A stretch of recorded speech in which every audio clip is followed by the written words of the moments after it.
One, two, three, fight!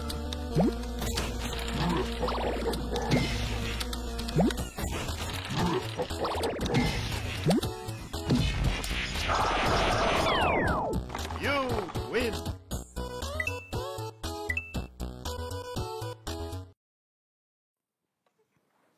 C'est bon? Elles font l'association entre un nom en chaîne de caractères qui est ce qu'on va attendre en entrée, donc ce que le client du bar en fait, va commander, et une recette pour fabriquer ce qui correspond en face. La recette est une spécialisation de la notion de fonction. Donc on peut prendre un stock en entrée et qui va renvoyer peut-être un produit préparé. Donc c'est ce que signifie cet optional. Peut-être on va avoir quelque chose. Par exemple, pour les boissons en bouteille, on n'est pas sûr de le trouver dans le stock. Donc on aura peut-être rien.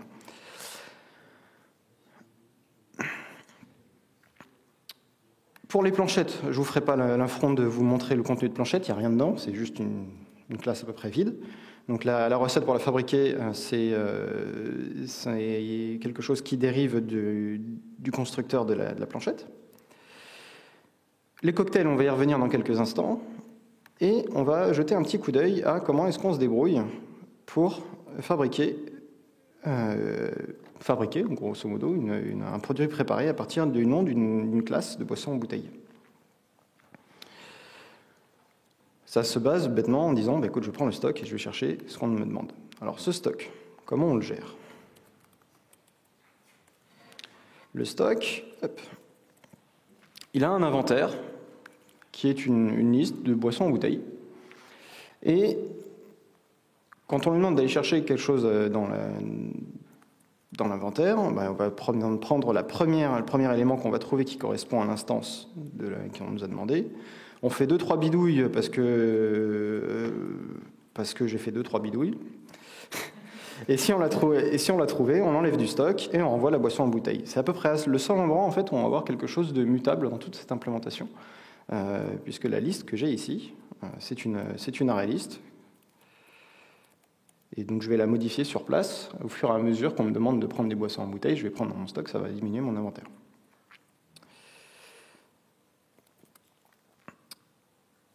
Les cocktails. Alors, les cocktails, ils sont un peu plus chiadés, on va dire. On a des petites fonctions des factory methods qui vont nous permettre de fabriquer des cocktails grâce à un préparateur. Donc c'est rien de plus qu'une implémentation du pattern builder. À qui ça ne parle pas, le pattern builder? Ok. Alors le pattern builder, c'est une façon de fabriquer des objets au lieu de passer par un constructeur et lui donner tous les paramètres d'un coup, lui passer en fait un appel de fonction les uns après les autres pour lui donnant à chaque fois les différents paramètres. L'intérêt, c'est de permettre de s'éviter des confusions quand on a plusieurs paramètres qui sont de même type. On peut avoir des interversions, alors que là, on donne nécessairement un nom, donc il y a moins de risque de confusion. Et le deuxième intérêt, c'est quand la liste de construction est très longue, ça peut être assez difficile à lire. Le builder, il a juste un inconvénient sur lequel je vais m'attarder 2 secondes, c'est que on perd le côté vérification à la compilation du nombre de paramètres. On a fait des appels successifs de fonctions et on s'aperçoit qu'au runtime si on a appelé toutes les fonctions, toutes les méthodes de construction associées au builder. Donc pour essayer de remédier à ce problème-là et retrouver à la compilation une vérification, donc on a bien tous les éléments qui sont passés, je me suis créé une espèce de petite machine à état qui est implémentée par mon builder. Et je m'oblige en fait à passer par les différentes étapes obligatoires de construction pour pouvoir obtenir mon objet en sortie. Ces différents états de ma machine à état sont représentés par ces interfaces ingredients added, mixed, poured, et le builder va implémenter donc ces différentes étapes-là. Et ce qui va nous rester à faire, c'est avoir une petite méthode statique qui va nous fournir le point de départ en fait, dans notre machine à état. De cette façon-là, pour faire mon mélange, il faut d'abord que j'ai mis des ingrédients. Alors, je peux ne rien mettre, parce qu'on peut mettre On va avoir une boucle en fait pour s'ajouter les ingrédients. Donc je fais mon mélange. Une fois que j'ai fait mon mélange, maintenant je vais pouvoir verser. Une fois que j'ai versé, je peux peut-être décorer ce que j'ai versé avant de servir.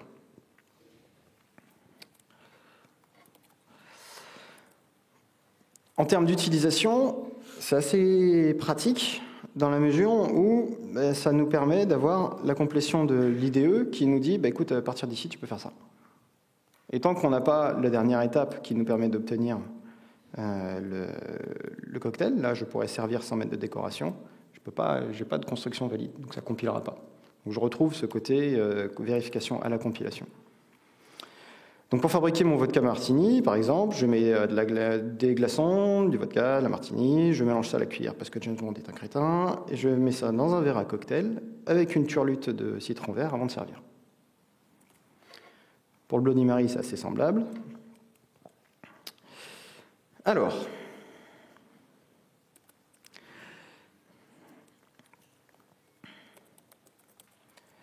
notre bartender, donc, il va prendre des commandes en entrée et sortir un plateau en sortie avec le contenu des éléments préparés.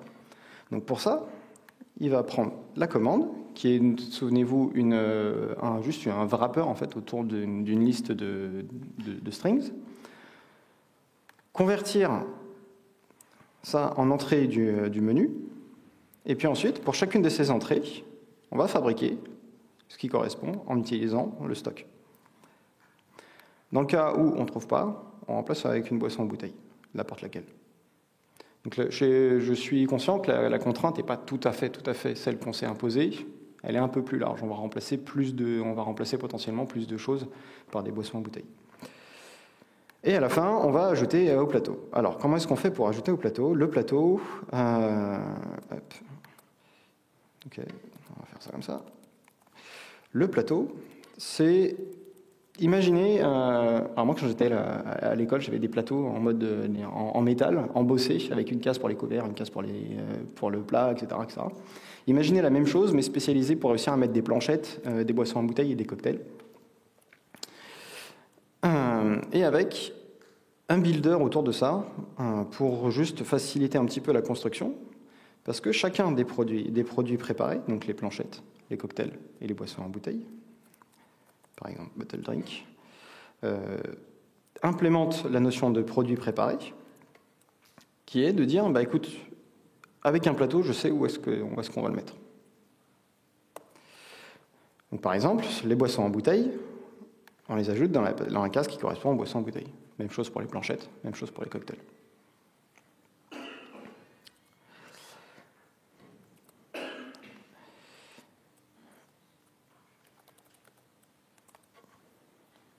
Notre bartender commence donc la construction avec un plateau propre.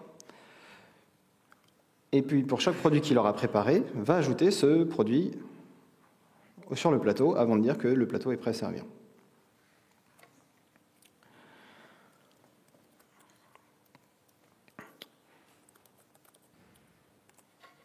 Bon, jusqu'ici, on a vu une des contraintes qui était de se dire, si jamais on ne trouve pas quelque chose, on met une boisson en bouteille à la place.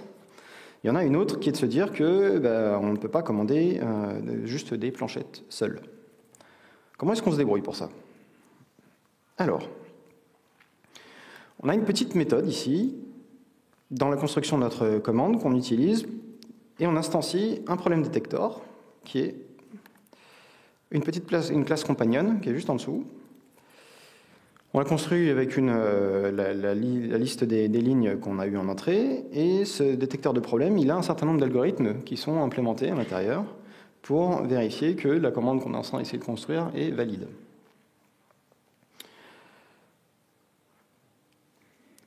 Il va exposer une méthode detect problems qui va utiliser donc l'ensemble de ces algorithmes, appliquer pour essayer de trouver des erreurs et remonter un résultat qui va être l'ensemble des erreurs qui ont été remontées. L'intérêt, c'est de pouvoir dire, voilà, la commande, elle n'est pas valide parce qu'il y a ça qui ne va pas, il y a ça qui ne va pas, il y a ça qui ne va pas. Plutôt que de dire, hey, il y a ça qui ne va pas, corriger l'erreur, revenir, maintenant, c'est ça qui ne va pas.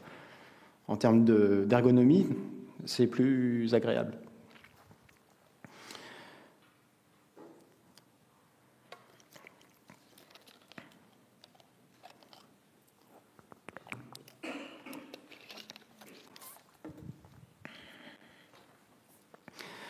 Alors, l'un des algorithmes qui sont implémentés,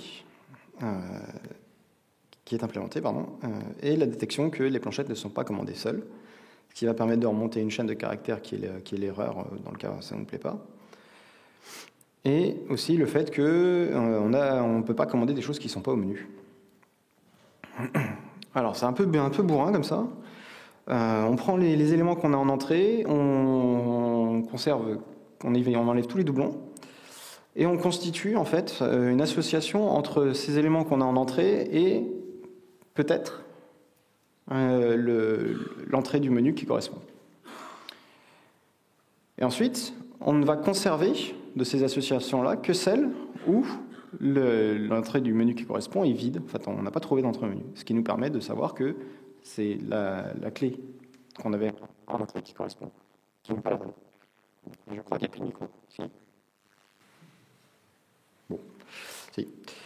Alors.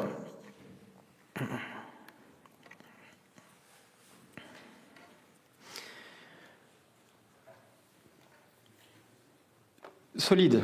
À qui ça ne parle pas? Principe solide. OK. S pour Single Responsibility Principle. Grosso modo, on peut essayer de rapprocher ça du principe Unix qui est ne faire qu'une chose. Mais le principe Unix ajoute, mais la faire bien. On va avoir à chaque fois un concept dans toute notre histoire de bartender, de commande, etc., auquel va correspondre une classe différente. Et les raisons que ces classes changent, c'est parce que l'élément qui correspond dans la vie réelle auquel on fait référence a aussi, lui, changé en termes de façon de le concevoir, en termes de façon de le représenter.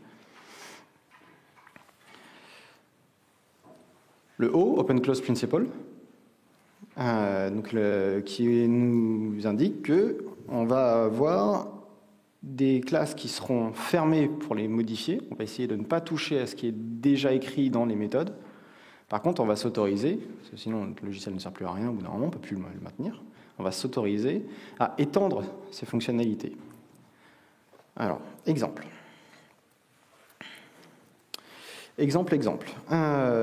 Qu'est-ce qui se passe? Comment est-ce que je peux faire pour ajouter, admettons, un cocktail? On a une grosse demande qui est de dire, maintenant, on voudrait aussi servir des vodka coca.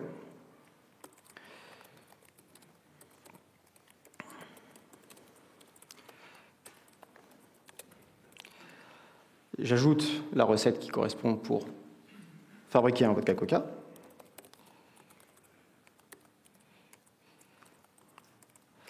Dedans, on va mettre des glaçons, on va mettre de la vodka, et on va mettre du coca. Sauf que le coca, ce n'est pas un ingrédient qu'on a en stock, donc on va dire qu'on a besoin de ce nouvel ingrédient. On va créer l'énum qui nous va bien. Voilà. J'ai étendu l'énumération des ingrédients en disant, il y a ça qui est disponible. On mélange ça. On verse ça dans un verre à la limonade et pas besoin de décorer, c'est pour les faibles. Voilà. On a ajouté notre recette de vodka coca. J'ai pas eu besoin d'aller modifier le fonctionnement existant du reste. Maintenant que j'ai cette recette, il faut bien la mettre au menu, sinon on ne peut pas la commander. Non, menu, j'ai dit, voilà. Pour l'ajouter au menu,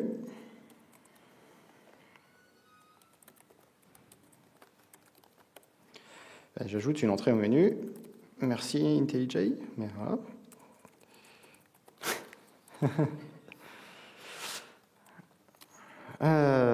Et la recette, vodka coca. Voilà. J'ai pas besoin d'aller modifier la façon dont le bartender va traiter les commandes. J'ai pas besoin d'aller modifier la façon dont une entrée du menu est transformée. J'ai juste besoin d'ajouter des éléments, d'étendre le fonctionnement. Le L, la substitution de Liskov, on va la retrouver notamment ici, dans le détecteur de problèmes. qui s'attend à... Ici, on a l'entrée de notre commande, on a une liste de strings, et notre détecteur de problème, lui, il n'a pas besoin de savoir que c'est une liste de strings, il s'attend juste à avoir une collection. Ce que ça veut dire derrière, c'est que je pourrais lui donner en entrée un set, ça ne change rien.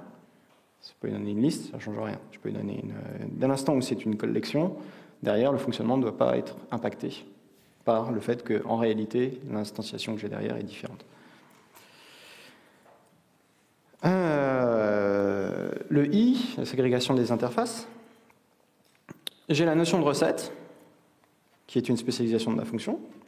Et j'ai aussi la notion de produit préparé, qui sont deux interfaces différentes, mais ils sont quand même assez connexes quand même. La recette sert à produire le produit préparé. On pourrait se dire que, au final, ça pourrait être dans la même interface, ça ne choquerait pas forcément. Le principe de ségrégation des interfaces nous suggère d'éviter de grouper des choses qu'on pourrait vouloir implémenter de façon séparée pour ne pas obliger les clients à implémenter des choses dont ils n'ont pas besoin.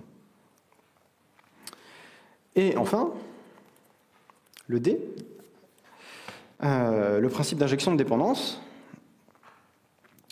On me dit, bah, écoute, tu vas bosser avec ce que je te donne, et c'est pas toi qui vas aller chercher les choses dont tu as besoin. Quand on construit notre bartender en lui donnant le stock avec lequel il va travailler, c'est exactement ce qu'on fait. Quand on donne en entrée la commande avec laquelle le bartender va travailler, c'est exactement ce qu'on fait. Le bartender ne va pas chercher lui-même la commande, ou s'il avait besoin de faire ça, on lui donnerait la façon d'aller chercher la commande. À peu près tout est final, je vous ai peut-être remarqué. J'ai essayé d'être le plus immutable possible, d'utiliser un maximum les streams. Il n'y a pas de null qui se balade. Au final, on est pas mal orienté objet, quand même. On essaie de respecter les principes solides, alors que la programmation fonctionnelle, visiblement, ils n'en ont rien à faire de ce truc-là. Mais on a essayé d'exploiter déjà ce que Java avait nous proposé de base. Et si on a essayé de pousser le bouchon un peu plus loin. Qui connaît Waiver? OK. Qui connaît JavaSlang? OK. Pour ceux qui ont levé la main à JavaSlang et pas à Waiver, sachez que c'est la même chose. Waiver, c'est une bibliothèque écrite en Java, dont le but est d'étendre les fonctionnalités du langage de Java en y apportant des principes orientés fonctionnels, en venant chercher des choses qui sont vraiment tirées des concepts, des façons de faire qui viennent de l'orienté fonctionnel, et en rendant ça disponible dans du Java standard en fait.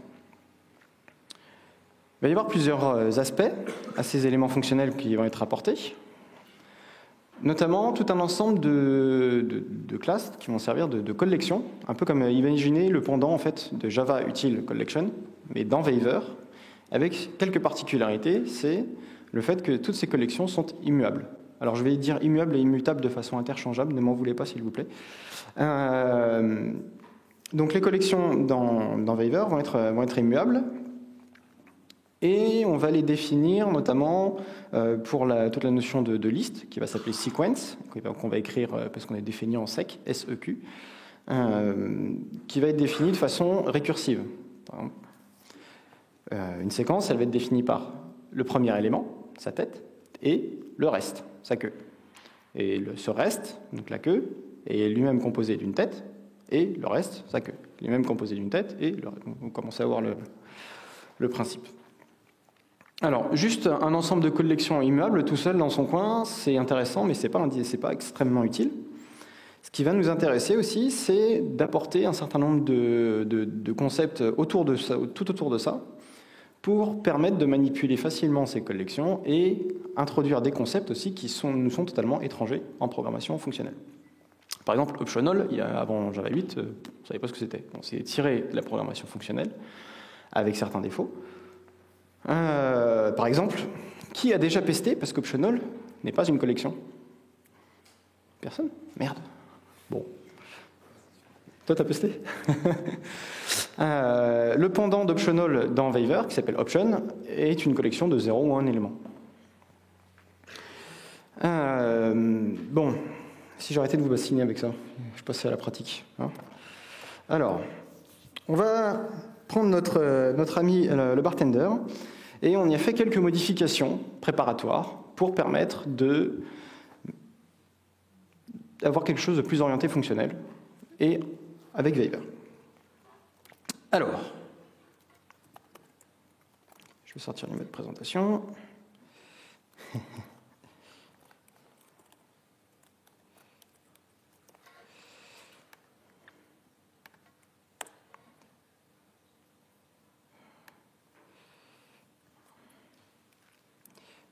Je vais juste faire un truc avant, parce que je me méfie. Non, ça là, bon. Ouais. Ok.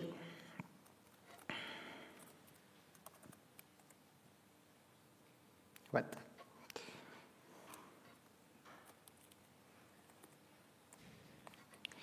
Alors, premier changement, notre menu.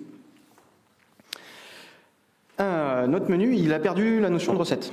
C'est devenu plus qu'un bête contenant qui va permettre d'associer un nom en chaîne de caractères qui provient de l'extérieur, de la commande de nos chers clients, en une notion un peu plus typée en fait.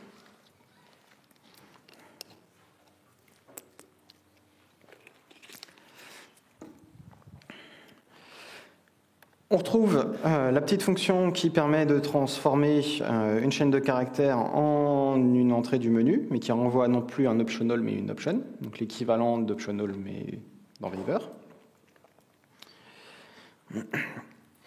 Et pour la définition, par exemple, de tout ce qui est bouteille, on a une propriété de la classe de la boisson en bouteille qui est directement exposée et qu'on va utiliser. Alors, à propos de boisson en bouteille, comment est-ce qu'on va faire pour gérer notre stock? Parce que l'un des principes de la programmation fonctionnelle, c'est de pousser à fond l'immutabilité. Mais genre à fond quoi. Aussi, vous verrez du public un peu partout. Si je déforme un petit peu les propos, puisque de toute façon tout va être immuable, qu'est-ce que ça peut bien te faire que ce soit public? De toute façon, tu ne pourras pas y toucher.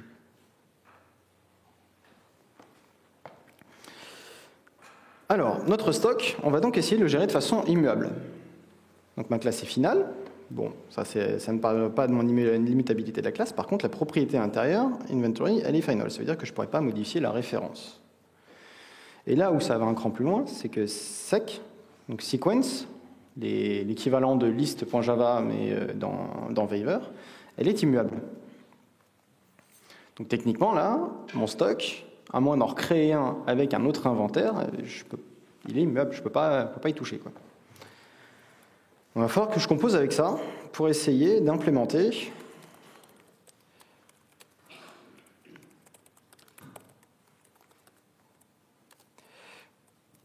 une fonction qui, à partir du nom d'une boisson en bouteille, va me renvoyer une boisson en bouteille. Sauf que je suis embêté. Parce que comme mon stock est immuable, si je veux prendre quelque chose de mon inventaire, de mon stock, il faut que je sois capable de renvoyer à la fois ce que j'ai récupéré de mon stock et le stock lui-même.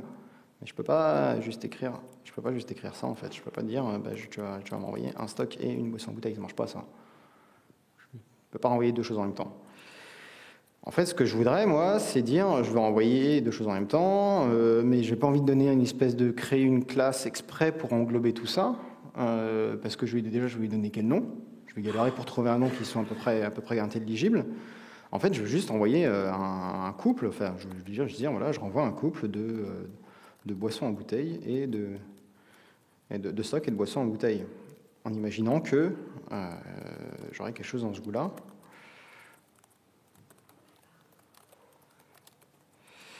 T1 underscore 1, final T2 underscore 2. Vas-y, ajoute-moi les constants. Tac. Voilà. Et je pourrais dire, donc j'ai une boîte, une case qui contient deux éléments, un premier élément et un deuxième, et puis voilà, ça va me servir de stockage temporaire, en fait, juste pour remonter plusieurs choses en même temps.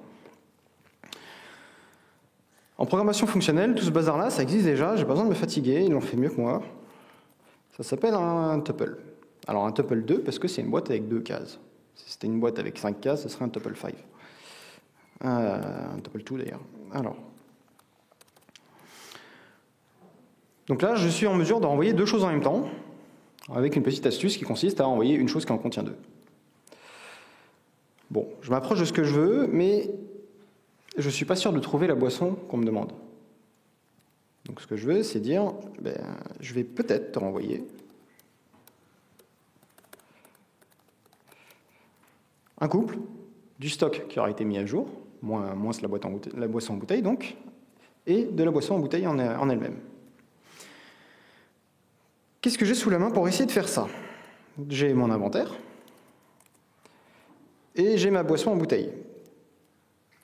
Je vais essayer de trouver un endroit dans ma collection, par exemple, où j'aurai une boisson en bouteille dont le nom serait égal à celui que j'ai en entrée. Sauf que, comme je l'ai dit juste avant, je ne suis pas sûr de le trouver, donc je vais lui demander, écoute, si tu ne le trouves pas, tu m'envoies une option. Comme ça, je n'ai pas des nuls à manipuler et me dire est-ce que c'est nul, est-ce que c'est pas nul, machin. Ok. Maintenant que j'ai ça, je vais essayer de transformer. J'ai mon index. Comment je vais transformer ça? Je vais trouver un index, une position où j'ai une boisson en bouteille. En fait, je veux prendre quoi? Je veux enlever, créer un nouveau stock avec en moins l'élément que je viens de trouver. Et d'autre part, je veux aussi renvoyer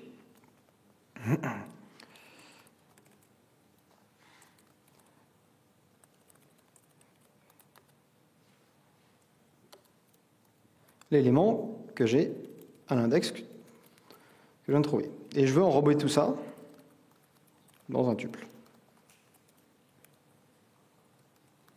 C'est quoi le type de tout ce bazar? J'ai une option sur un tuple avec, dans la première case, un stock et dans la deuxième, une boisson en bouteille. Bon, en fait, c'est ce que je veux, à peu de choses près. Hein. C'est même tout à fait ce que je veux. Ok. C'est bien ça, mais je vais avoir besoin aussi à un moment donné de prendre la première boisson que je vais trouver. Si jamais... voilà. Si jamais je ne trouve pas de boisson qui correspond. Alors, rebelote, je veux renvoyer une boisson en bouteille, mais comme mon stock est immuable, il va falloir que je renvoie aussi le stock que j'ai modifié, donc il va falloir que j'ai un tuple. Et comme mon stock peut être complètement vide, je ne suis pas sûr de pouvoir renvoyer quelque chose. Oh, ça tombe bien, c'est la même signature. Enfin, c'est le même type de retour. Alors, vous vous souvenez, c'est sequence, qui est définie de façon récursive, une tête et puis le reste, une tête et puis le reste. Prendre la première qui me tombe sous la main, ça consiste à prendre la tête. Je ne suis pas sûr qu'il y en ait une. Peut-être c'est vide. Mais si j'en ai une, ça va être une boisson en bouteille. Et je vais pouvoir créer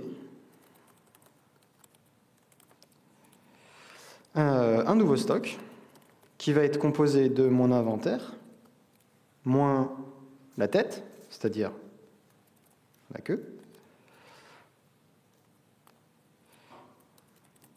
et la boisson en bouteille que je viens de réussir à trouver. C'est quoi le type de tout ce bazar? Option de Double To de Bottle Drink.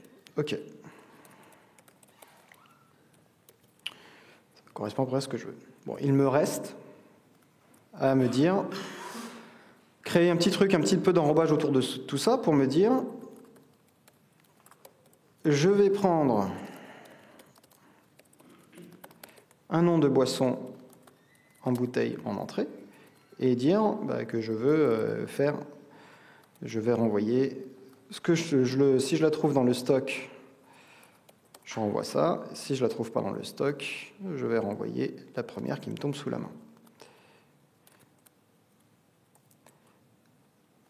Donc je vais essayer d'aller attraper la boisson en bouteille qu'on me demande dans le stock.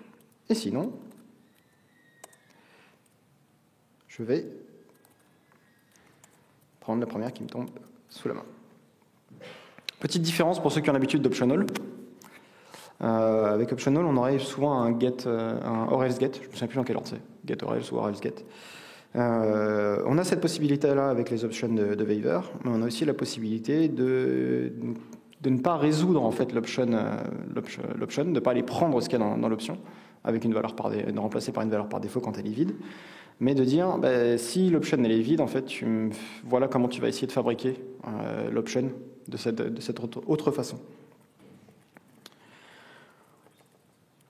Bon, j'ai un stock que j'ai réussi à peu près à gérer de façon immuable.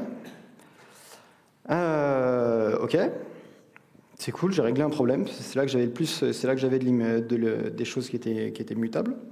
Est-ce que c'est bien ou pas, on pourra en discuter après.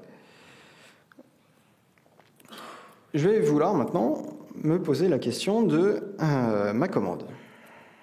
Alors, ma commande, je vais vous cacher ça avant que vous preniez peur. Voilà. Ma commande, il y a une petite différence par rapport à tout à l'heure.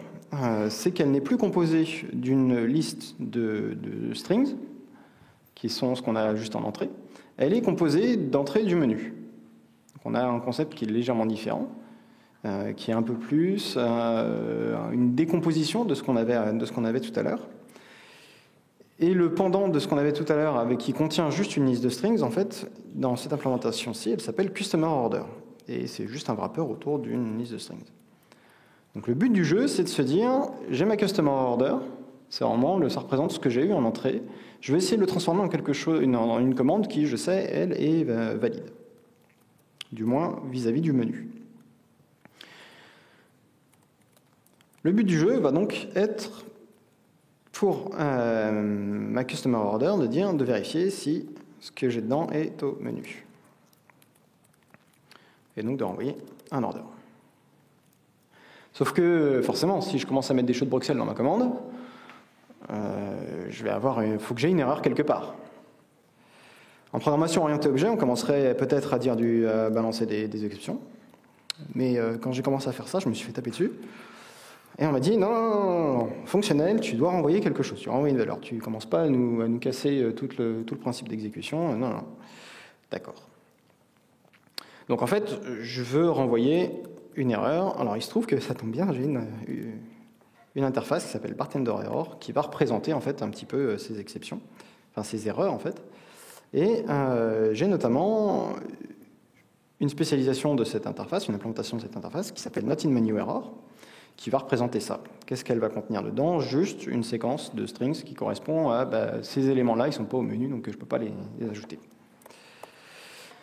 Donc je vais vouloir renvoyer bartender error et order. Bon, c'est parti, on commence à connaître la chanson, tuple to, de ça, tac. Ok. Qui est d'accord avec ça? Qui est en train de dormir? Qui se dit que il y a un truc là, il y a un loup, il y a une arnaque? C'est ça. On n'est pas en train de vouloir dire je veux renvoyer à la fois une erreur et ma commande. Parce qu'on aura soit l'un, soit l'autre. J'aurai jamais les deux en même temps, normalement. Soit ça s'est mal passé, soit c'est bien passé. Programmation fonctionnelle, il y a un truc qui sert à ça, qui s'appelle either. Imaginez une boîte qui peut contenir un seul élément, et cet élément, il est soit d'un type, soit d'un autre type. Il ne peut pas être des deux en même temps. Enfin, il pourrait être des deux en même temps, remarque à la limite, ce serait rigolo. Imagine, tu as un either avec une boîte dedans qui implémente à gauche et à droite. Ça doit être rigolo. D'accord. Ça existe, je lui disais. Ça s'appelle le inclusive OR, mais c'est pas le sujet. Ouais. Bref. Donc, je vais avoir une boîte qui contient soit une erreur, soit quelque chose. Par convention, le bon résultat, on va le trouver à droite. Right is right. Le truc à se souvenir, là. Right is right. Je ferai pas la blague sur les gauchers, c'est ça? Il est gaucher, alors, comment est-ce que je vais faire? Donc c'est mon either, il va imaginer un petit peu, comment je vais faire ça? J'ai quoi sous la main? J'ai mes lignes, qui est juste une séquence de chaînes de caractères, et je me dis, je vais essayer de les transformer en entrée du menu. Qu'est-ce que j'obtiens avec ça? J'obtiens une séquence d'options sur mes entrées du menu. Sauf que là, j'ai plus quelle entrée a donné quel résultat. Donc si je veux pouvoir retrouver quelle est l'entrée qui m'a posé problème, je vais devoir reparcourir la liste, les deux en parallèle, pour retrouver « Ah là, j'ai une option vide, donc c'est là qu'il y avait une erreur à cet endroit-là ». C'est un peu bizarre en fait. Ce qui serait super, ce serait de pouvoir dire « Bah écoute, mon option, je voudrais que tu me la transformes. Je voudrais que tu me la transformes en un header. Si jamais l'option, elle contient quelque chose, bah, ce sera un header à droite avec ce quelque chose. Si jamais mon option elle est vide, ce sera un header à gauche avec quoi? Avec ce que je te donne maintenant tout de suite, c'est-à-dire la chaîne, enfin le string qui est posé problème. Donc là, j'ai quoi? J'ai une séquence de ça s'est bien passé ou ça s'est pas bien passé, ça s'est bien passé ou ça s'est pas bien passé, ça s'est bien passé ou ça s'est pas bien passé, etc. Moi, ce que je veux en sortie, c'est pas tout à fait ça. Je vais essayer d'inverser en fait un peu cet emboîtement, non pas avoir une séquence de ça s'est bien passé ou pas bien passé, mais plutôt dire ça s'est dans l'ensemble bien passé ou pas bien passé. Si ça s'est pas bien passé, toutes les chaînes qui ont posé problème, elles sont regroupées au sein d'une bartender error.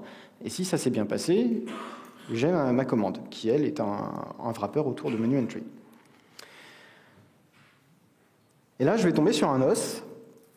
C'est que either, comme optional, il a un principe de court-circuit. Qu'est-ce que je veux dire par là? Vous avez une option qui est vide. Si vous appliquez la fonction map dessus, quelle que soit la fonction que vous passiez en paramètre, le résultat, ça restera une option vide. Either, il a ce même fonctionnement avec la partie gauche. Si vous avez un either avec quelque chose à gauche, quelle que soit la fonction que vous lui passez en paramètre à map, vous obtiendrez toujours votre either avec votre truc à gauche. Donc si j'essaye d'accumuler mes chaînes de caractères qui ont posé problème avec mon either, en fait, ça va s'arrêter au premier cas où j'ai eu quelque chose qui n'allait pas, et toute la suite va être complètement ignorée. Je vais me retrouver avec juste la première erreur.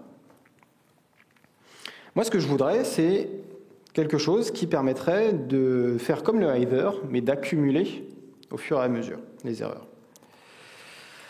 Ça s'appelle validation. Ça fait exactement ça. Validation, je vais lui passer en paramètre quelque chose qui va être une boîte sur laquelle il va pouvoir itérer pour ajouter des éléments, les uns à la suite des autres. Alors, si je donne juste une chaîne de caractères, comment est-ce qu'il fait? Il se débrouille. Il concatène ça directement les uns derrière les autres, il met une virgule, il met un 2 points, voilà. Ce serait plus pratique s'il avait une liste, en fait, pour travailler. Oui, je veux bien que tu me mettes celle de Behavior, ce serait bien. Merci. Et donc là, validation, qu'est-ce que j'ai fait comme bazar? Je me retrouve avec une séquence de validation de toutes mes erreurs ou d'une entry. Je ne suis pas encore tout à fait là. J'ai encore mon emboîtement à essayer d'inverser. Validation, on sent le truc bien tordu, hein, mais validation, en fait, il va nous aider là-dessus, en nous proposant une séquence, une fonction séquence qui va faire exactement ça. Mon résultat, là, c'est une validation avec soit à gauche toutes mes erreurs, soit à droite toutes les menus entries qui ont été transformées. Il me reste à retransformer ça en either, parce que moi, ce que je veux, c'est pas une validation, c'est un either. Et ensuite, à transformer ma séquence d'entrée du menu en un order. Et à transformer, si j'ai un truc à gauche, le transformer ce truc à gauche, enfin cette liste d'erreurs à gauche, en une autre in-menu error. Qu'est-ce que j'obtiens avec tout ce bazar-là? J'obtiens soit un autre in-menu error, soit une commande. OK.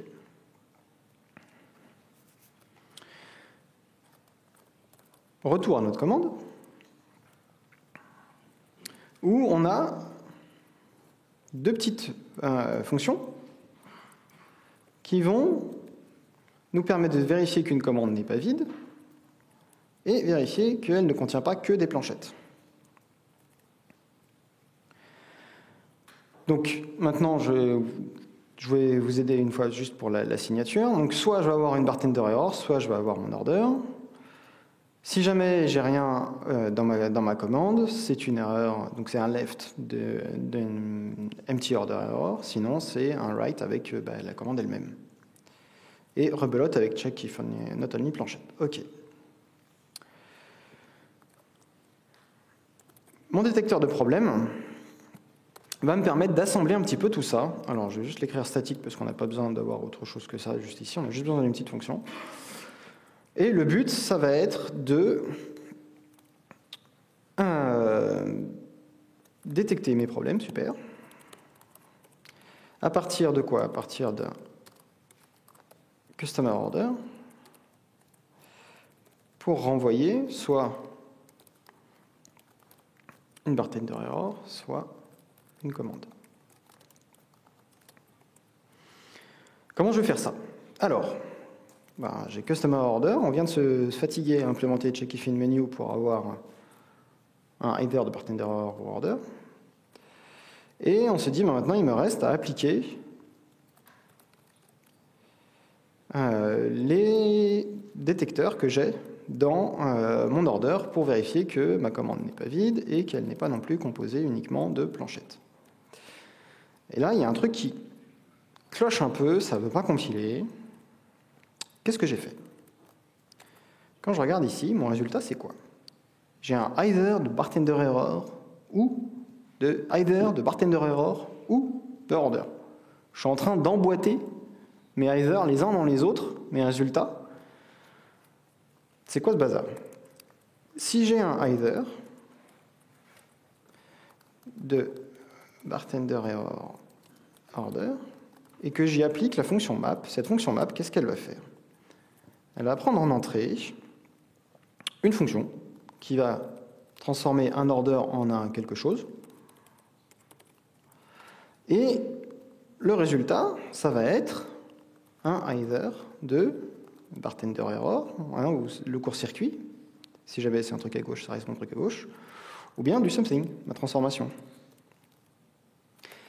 Mais si jamais ma fonction, elle renvoie pas tout à fait un something, mais plutôt un either de bartender error,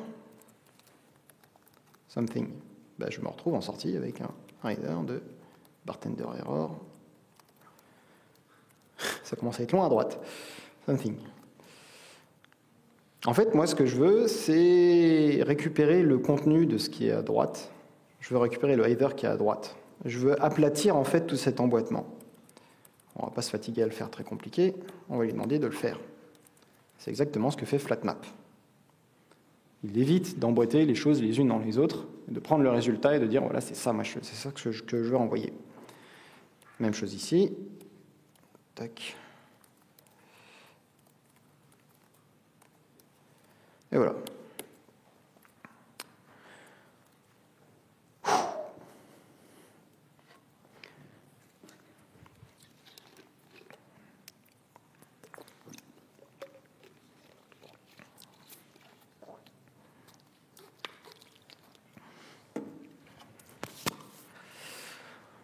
Alors, ça a piqué un peu. Ça a piqué un peu, ça a piqué beaucoup, ça a piqué, vous êtes mort. Ok. Je vais laisser la place. Ça va piquer un peu. Ça va piquer un peu, mais vous allez voir, ça va être bien aussi. Charles va me remplacer. On va changer d'ordinateur parce que c'est plus facile, ce sera plus fluide. Quoi? Je parle pas du tien, je parle de l'habitude. Ah, d'accord. Alors, hop. Tiens. Yes. Attends, je te parle. Ok. Donc, comme il l'a dit, on va un peu continuer à essayer d'implémenter notre bartender de manière... Alors, est-ce que je peux enlever ça? Oui. fonctionnelle. Tu veux pas zoomer un peu? Si, je vais zoomer un peu. Hop, voilà. Alors, une chose que j'aimerais dire quand on fait de la programmation fonctionnelle, en fait, Édouard a dit qu'on cherchait à faire un maximum d'immutabilité, ce qui est tout à fait vrai. Il y a autre chose qu'on cherche à faire, la programmation fonctionnelle, ça s'appelle programmation fonctionnelle pour une bonne raison, c'est qu'on cherche à écrire des fonctions.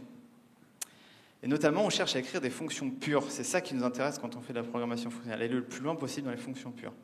Alors, qui sait ce que c'est qu'une fonction pure? Ok.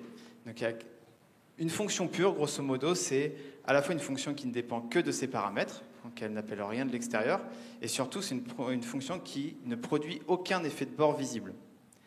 Donc, les effets de bord, c'est tout ce qui va être des mutations, c'est des envois d'exception, des choses comme ça. Un effet de bord, c'est quelque chose que ne montre pas la fonction dans sa signature, finalement. C'est aussi simple que ça. Et là, par exemple, pour notre fonction, donc j'ai enlevé tout le code d'un bartender qu'on serait en train d'implémenter. Là, la première chose qu'on voudrait faire, quand on voudrait préparer une commande, on se dit, je prends ma commande, j'ai un stock à côté, et je renvoie un trait. Là, c'est absolument pas une fonction pure, ça. Premièrement, les exceptions, on va devoir gérer les erreurs avec des exceptions intérieures. Ce n'est pas ce qu'on cherche à faire quand on fait de la programmation fonctionnelle. Deuxièmement, le stock est à l'extérieur, on va devoir le muter, ce n'est pas non plus ce qu'on cherche à faire. Comme Édouard vous l'a montré, on a implémenté le stock de manière immutable. Donc, je vais vous montrer un petit peu, on va transformer la signature de cette fonction, on va faire en sorte que ça devienne une fonction pure et on va l'implémenter. Édouard, est-ce que tu peux me tenir le micro, s'il te plaît, puisque nous n'avons qu'un seul micro, ça va être sympa. Colle-toi bien à moi, merci. Un peu plus. Vas-y, hop, voilà, très bien. C'est parfait. Alors, la première chose qu'on va faire, c'est enlever le stock. De toute façon, le stock est immutable. On n'a pas besoin de l'avoir à l'extérieur, on va le passer en paramètres. On va le mettre en final, parce qu'on aime bien tout ce qui est immutable. Pardon, j'ai rien dit. Je le dirai peut-être 2 fois, j'aurai peut-être des lapsus comme ça. En Java. Là, on a une fonction qui, déjà, ne va dépendre que de ses paramètres. C'est pas mal, mais comme on l'a dit, si on veut gérer les erreurs, avec une telle signature, la seule solution qu'on a, c'est d'envoyer des exceptions. Et ça ne nous intéresse pas. Nous, on veut une fonction pure. Pour ça, déjà, on l'a dit, déjà, il faut commencer par gérer le stock. On l'a vu tout à l'heure. On peut gérer le stock à l'aide d'un tuple. Je ne peux pas modifier le stock, il est immutable, donc je dois le renvoyer en même temps que le plateau lorsque je prépare une commande. Deuxièmement, je veux gérer une erreur. Pour ça, on l'a vu aussi, on a un type qui est super bien, c'est either, qui nous permet de gérer les erreurs. Donc là, la signature, elle devient un petit peu lourde, mais elle fait ce que je veux.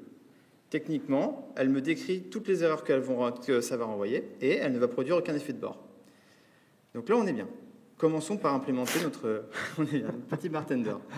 La première chose qu'on doit faire, c'est détecter les erreurs. Ça, on sait faire. Édouard vous le montrer, c'est le problème détecteur qui va nous permettre de faire ça. Donc je commence par appeler detect problème. Je ne fais qu'appeler des fonctions. Très bien. Là, j'obtiens un either de bartender error ou order. Si maintenant je veux travailler sur ma commande, ça y est, je sais que j'ai soit une erreur, soit une commande, je vais donc utiliser la fonction map. Map, c'est important de savoir que, par exemple, quand on travaille sur une liste, ça signifie applique la fonction à tous les éléments. Si on travaille sur une option, ça signifie applique la fonction à l'élément s'il y en a un, sinon ne fait rien. Le either, en fait, vous pourriez vous poser la question, mais je ne comprends pas. Pourquoi map, de manière complètement arbitraire, sur un either, il travaille sur la partie droite, sur le type à droite, ici? C'est vrai, après tout. Map sur un either, qu'est-ce qui se passe quand je map sur un either? C'est simple, si j'ai une erreur à gauche, map ne va rien faire. En revanche, si j'ai une valeur dans mon either, le either c'est un genre d'option avec un détail sur l'erreur, on va travailler sur la valeur de droite. Mais pourquoi droite? Alors en fait, c'est totalement arbitraire, il n'y a pas de raison particulière, c'est juste basé sur une phrase bête, right is right. Voilà, on estime que la bonne valeur est à droite. C'est purement arbitraire, mais map a été implémenté de manière à fonctionner sur la valeur à droite. Ok, donc là j'ai un order. Je suis content, je vais pouvoir travailler dessus. Donc, qu'est-ce que je dois faire? Je dois prendre toutes les entrées de ma commande et une à une les traiter, regarder dans le stock si j'ai les bouteilles, préparer les planchettes, etc. Alors, je ne vais pas le faire en un coup.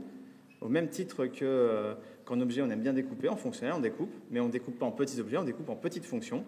C'est un peu le même principe que le S dans Solid, Single Responsibility s'applique aussi en fonctionnel, sauf que c'est les fonctions qui vont porter une seule responsabilité. On évite d'avoir des fonctions monstrueuses.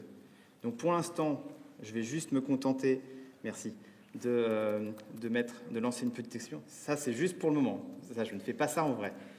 C'est juste en attente. Voilà. Et vu qu'on est en fonctionnel, Problems Detector me renvoie une valeur, je retourne cette valeur. Ok, implémentons la deuxième fonction, celle qui va me permettre de traiter la commande une fois que j'ai géré les erreurs. La signature va être assez similaire, à peu de choses près. Ici, on va vouloir l'appeler PrepareEntries. Je vais aussi faire quelque chose. Comme vous l'a dit Edouard, c'est tout à fait vrai. En programmation fonctionnelle, fondamentalement, que tout soit public n'est pas gênant. De toute façon, la base des modificateurs de visibilité, c'est aussi pour empêcher de muter des choses qui seraient à l'intérieur d'un objet. Si tout est immutable, je m'en fiche un petit peu, tout le monde y a accès. Mais je vais quand même utiliser ces fonctionnalités de visibilité parce que c'est quand même bien pratique de cacher des choses à un utilisateur externe. Il n'a pas à connaître mes fonctions internes. Ça ne lui servira à rien, en fait. C'est juste, s'il y accède, il ne fera rien avec. C'est inutile. Donc je vais les mettre en private, histoire de cacher des choses qu'il n'a pas besoin de connaître. Mais fondamentalement, ce n'est pas important que ce soit privé ou public. Donc, par facilité ici, on va écrire une fonction qui va gérer l'ensemble de mes entrées. Je vais aussi rajouter quelque chose, je vais vous expliquer pourquoi. C'est en paramètre le plateau que je vais générer. Je ne vais pas le créer à l'intérieur de la fonction pour une raison bien précise que je vous montrerai après, mais je vais le passer en paramètre et au même titre que le stock, je vais le modifier et le renvoyer. Le trait qui est ici, tout comme le stock, je vais le passer en paramètre et le créer en fait un peu plus haut. Ici, quand ma commande est prête, quand je sais que je peux la traiter, j'ai juste à, par exemple, créer un plateau vide. Je crée un plateau vide, on verra comment on s'en sert après. Alors, comment je fais pour traiter toutes mes entrées? Alors, on pourrait se dire, dans la programmation objet un peu plus ancienne, on ferait une boucle for, quelque chose comme ça. Aujourd'hui, on sait qu'on peut très bien mapper aussi sur une liste, on sait faire, mais ce n'est pas ce qu'on veut, parce que je ne peux pas ici dire pour chacun appliquer la même fonction à toutes mes entrées, parce qu'en fait, comment ça se passe la préparation d'une commande? C'est je prends la première commande que j'ai, je dois modifier mon stock si nécessaire, puis ensuite, avec ce nouveau stock modifié, passer à l'entrée suivante. Donc je ne peux pas mapper, il faut que je fasse autre chose. Et là, on va créer en fait une fonction récursive pour nous aider à faire ça.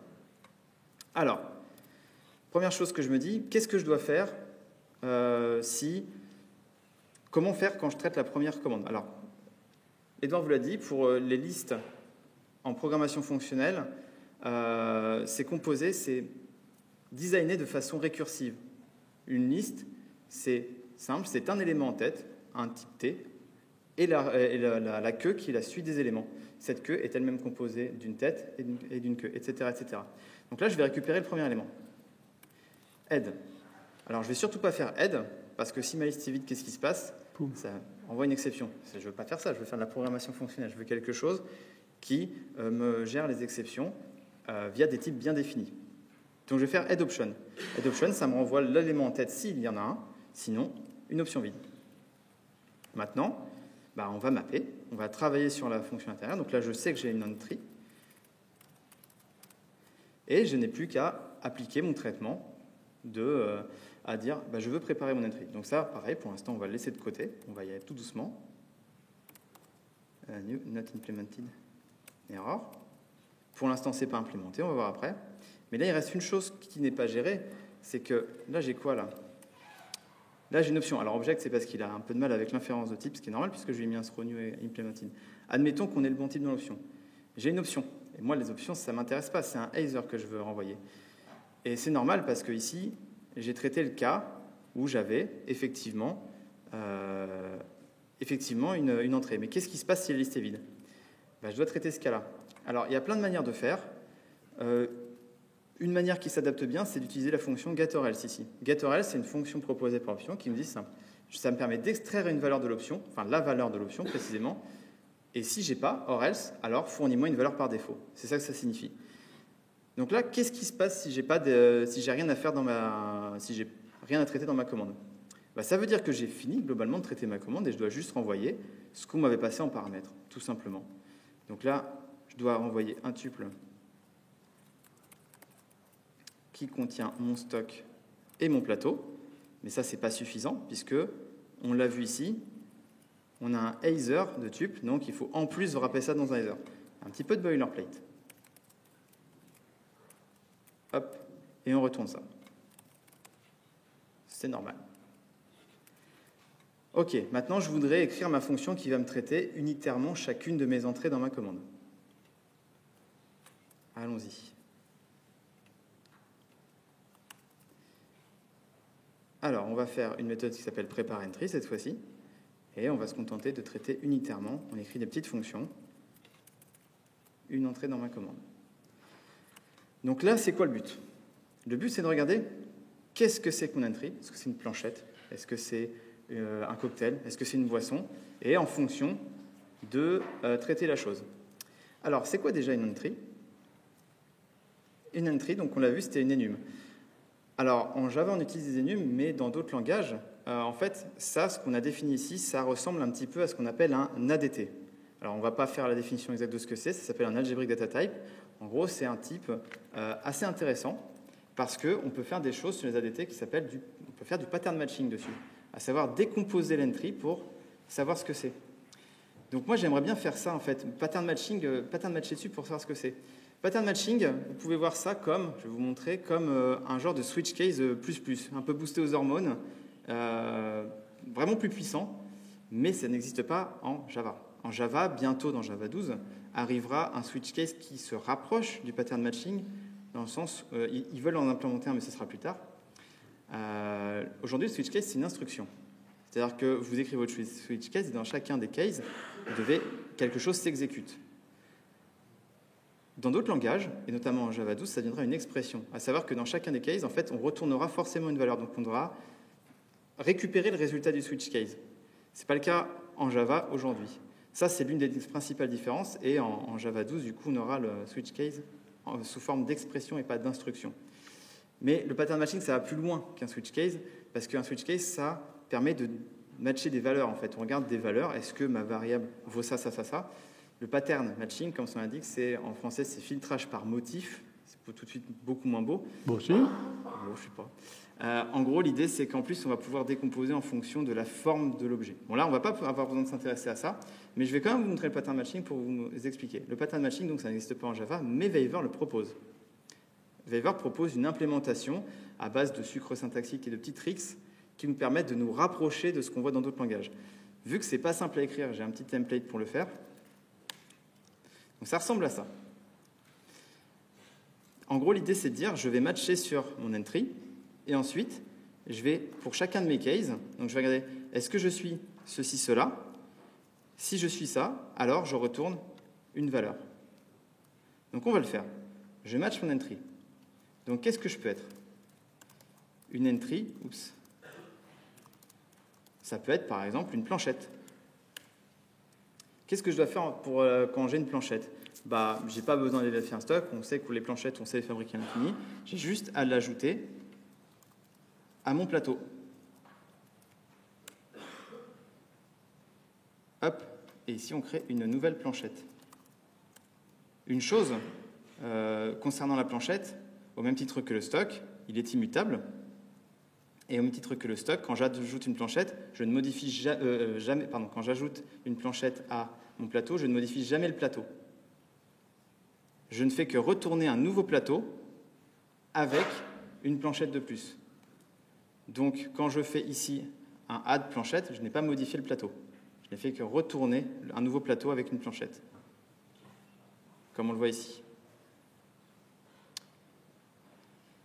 Donc là, j'ai géré à peu près le cas de la planchette. On va retourner et on va voir que ça ne va pas marcher, bien entendu. Ici, il me dit qu'il ne compile pas. Pourtant, il devrait pouvoir compiler. Il me manque certes les autres cas, mais là, il ne compile pas pour une simple et bonne raison.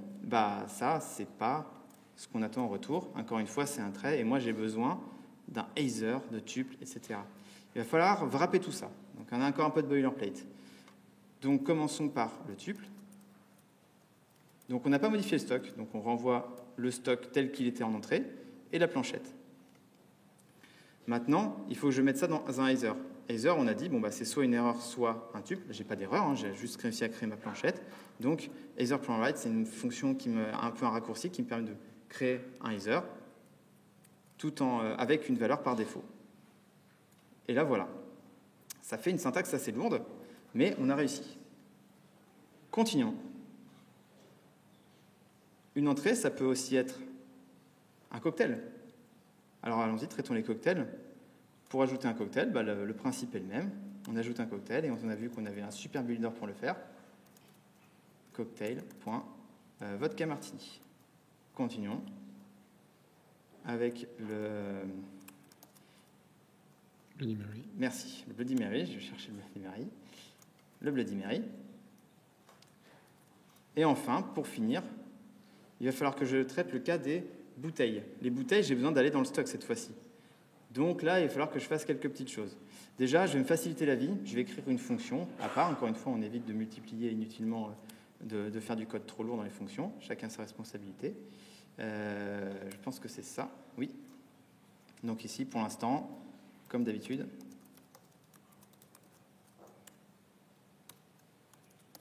voilà. Et ici, je vais me faciliter la vie. J'ai un autre opérateur. Voilà, le pattern matching permet de faire des choses un peu poussées. Isin, du coup, et là, je peux passer plusieurs valeurs. Ça, on peut le faire aussi avec un switch case, cela dit. Donc, ce qui m'intéresse, c'est si j'ai une corona ou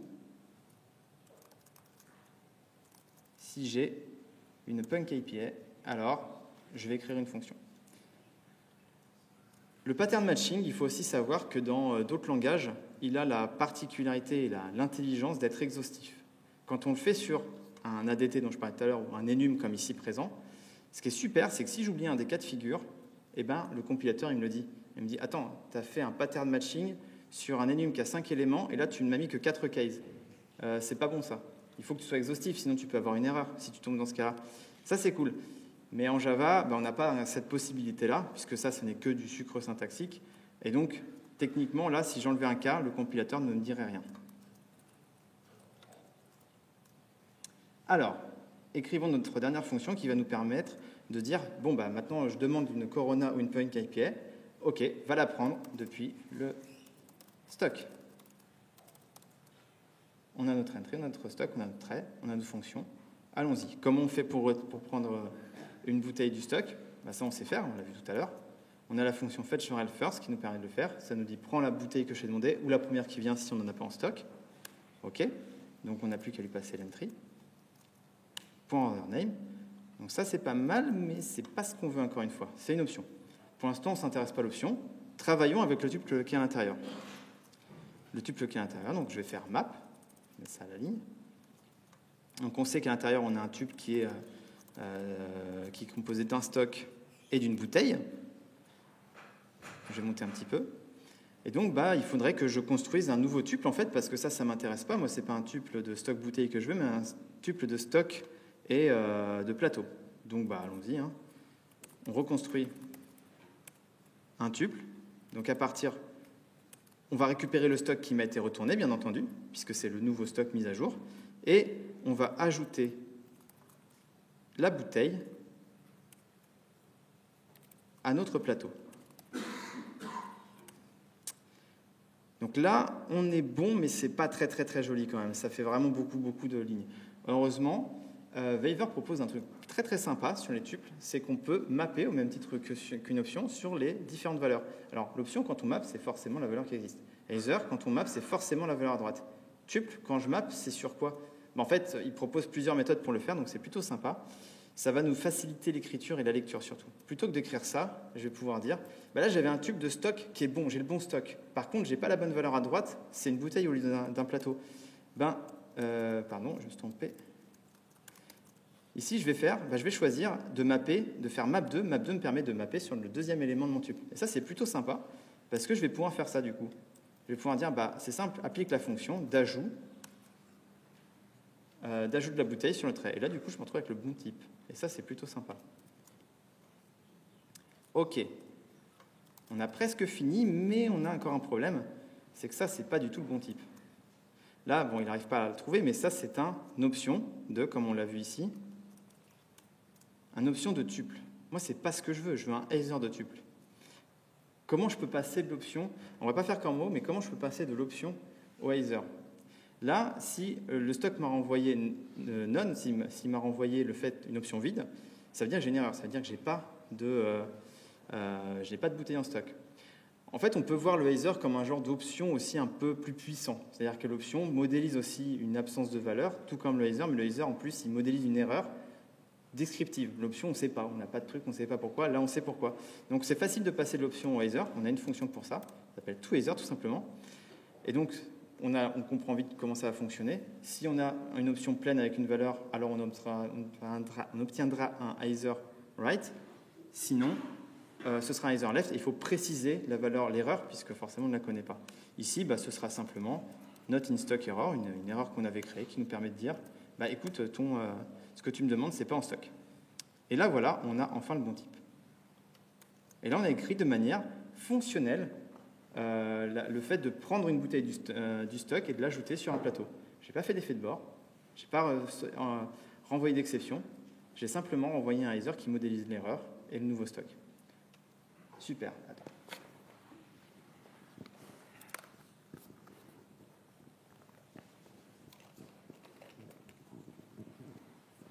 Alors, maintenant on va remonter. Ici, on était en attente d'écriture de notre code. On va pouvoir le faire. Qu'est-ce qu'on a à écrire ici? On a juste à écrire take bottle from stock de notre entry, le stock et le plateau. Tout simplement. Continuons en haut. Ah, là, ça va être un peu plus compliqué. Parce que, je vais vous montrer. Je peux très bien écrire ça. Je me dis, super, j'ai plus qu'à préparer la commande courante. Donc, l'entry, avec le stock et le plateau, toujours. C'est ce qu'on me demande en entrée. Là, ça compile. Le compilateur, il me dit OK. Sauf que ça, c'est pas bon, là. Parce que si on lit la fonction, qu'est-ce qui se passe? Je dis, prends-moi l'élément en tête, prépare la commande, et c'est fini. Sauf que moi, j'ai toutes les entrées à préparer. Donc, il faut que je rappelle récursivement cette fonction pour pouvoir continuer à traiter les autres commandes. Donc là, ça ne va pas forcément être très, très, très joli, mais voilà comment on va faire. On va se dire, ça m'a renvoyé le fait que j'ai réussi ou non à traiter la première ligne de ma commande. Dans ce cas, ce qu'on peut faire, c'est se dire, une fois que j'ai fini ça, je passe à la suite. Et s'il y a une erreur, je m'arrête là. C'est à ça que ça sert le Either, justement, et le map.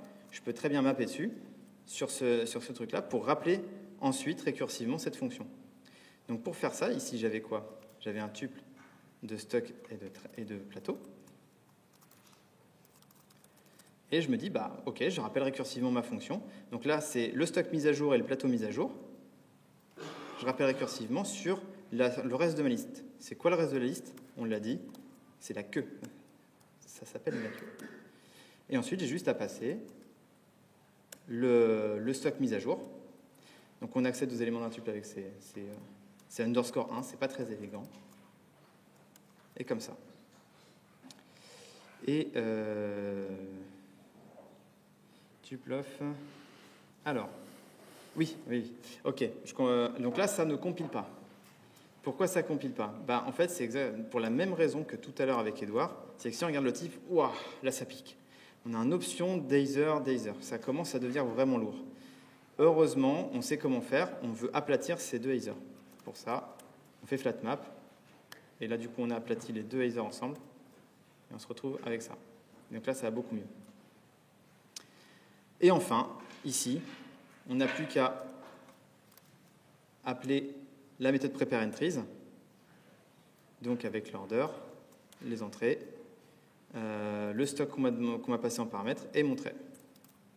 On va l'inliner, ce sera plus simple. Hop. Et donc voilà, on l'a inliné, mais ça ne marche pas pour toujours la même raison. Et si j'avais un Either, cette fonction me renvoie un Either, j'ai donc besoin de les aplatir. Alors, il ne le montre pas, mais j'ai besoin de les aplatir. Et donc voilà, j'ai réussi à faire une première implémentation fonctionnelle de mon bartender. On va prendre 2 secondes pour souffler. C'était un peu, parce qu'on va monter un petit peu en puissance dans 2 minutes. Prenons le temps. Regardons un petit peu ce code avec un peu de recul. Ok, on a réussi effectivement à faire une première implémentation fonctionnelle, mais je sais pas, moi il y a des choses qui me gênent, personnellement. C'est verbeux quand même. Hein. C'est verbeux, c'est tout à fait verbeux. Première chose qui me gêne, c'est tout ça là. Ça fait beaucoup de boilerplate. On n'a pas le choix parce qu'en fait, on ne peut pas retourner directement le plateau, on doit retourner le plateau, le stock et l'erreur. Donc il y a beaucoup de boilerplate, de code redondant. C'est un peu dommage. La deuxième chose qui me gêne, ben, c'est un peu ça là aussi. C'est underscore 1, c'est pas très joli, c'est pas très lisible, et surtout c'est sujet à erreur. Parce que si je me trompe ici et que je mets le stock en haut, ça c'est possible. Là j'ai mis le stock mis à jour, et là j'ai mis l'ancien stock. Et si je fais runner les tests, ben, ça va être rouge parce que du coup c'est pas le bon stock. Mais le compilateur il m'a rien dit. Et en programmation fonctionnelle, on aime bien quand le compilateur il nous parle et qu'il nous dit t'as fait une erreur ici, plutôt que ce soit moi qui me rende compte après. Là c'est tout rouge. Et du coup, bah, ça, c'est pas super. Et quelle était la troisième chose qui me déplaisait déjà? Il y en a beaucoup des choses qui me déplaisent, mais ouais, oui, c'est la lisibilité de cette fonction. Elle n'est pas super lisible quand même. Hein. Bon, comment je pourrais améliorer tout ça? Alors, je prends 2 secondes avec le micro. Alors là, on va devoir monter un petit peu en gamme parce que, du coup, je vais devoir utiliser des outils plus puissants. En programmation fonctionnelle, on a plein d'outils qui nous aident à gérer ce genre de cas de figure. On va devoir dire un gros mot, on en parle depuis tout à l'heure, sans que vous le sachiez, mais on va parler d'un gros mot qui s'appelle monade. Il fallait en parler au bout d'un moment. C'est l'un des outils les plus puissants de la programmation fonctionnelle. Je vais vous présenter de manière simple, je pense, j'espère, ce que c'est. Alors, je vais vous montrer. Alors, qu'est-ce que c'est que ce gros mot monade? En fait, on en utilise depuis tout à l'heure, hein, mais là, je vais vous en montrer une un peu plus poussée. Je vais créer, en fait, on va dire, imaginons, on va faire un exemple, je réimplémente la séquence. Je ne vais pas le faire, mais... pardon. Je réimplémente la séquence qu'on a vue tout à l'heure. Une monade, déjà, il faut savoir que c'est quelque chose qui va s'appliquer sur un genre, c'est pas ça, mais un genre de conteneur, plutôt un truc qui est typé. Tout ce qui va pouvoir être typé, on va pouvoir créer une monade dessus. En fait, on appelle ça en programmation fonctionnelle un type constructor, constructeur de type. L'idée, c'est juste que là, on a une boîte typée. Et une monade, c'est quoi? C'est simple, c'est sur cette boîte 2 fonctions et quelques règles qu'on ne va pas détailler, mais c'est juste très simple. La première fonction, elle a plein de noms différents, unit, return, pure, etc. C'est une fonction qui nous permet de construire un élément, d'encapsuler un élément. Ça se présente comme ça. Donc on fait une fonction statique, public, statique, t. Du coup, on peut l'appeler comme on veut, on va l'appeler unit, enfin, elle a des petits noms, on en a plusieurs, et on prend, elle nous dit cette fonction, à partir d'un élément de t, je ne vais pas l'implémenter, c'est pour juste parce que de toute façon, je ne vais pas réimplémenter la séquence, mais c'est pour vous montrer l'exemple. Cette fonction unit, elle prend un élément t, on va zoomer un petit peu, elle prend un élément t et elle me retourne une séquence de t. Voilà, on l'implémente après comme on veut, enfin pas comme on veut, justement, mais admettons.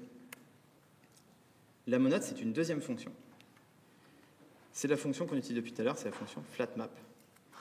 Admettons, je paramètre une fonction donc, sur un type U. La signature de flatMap, c'est ça. Alors, hop, en espérant ne pas me tromper.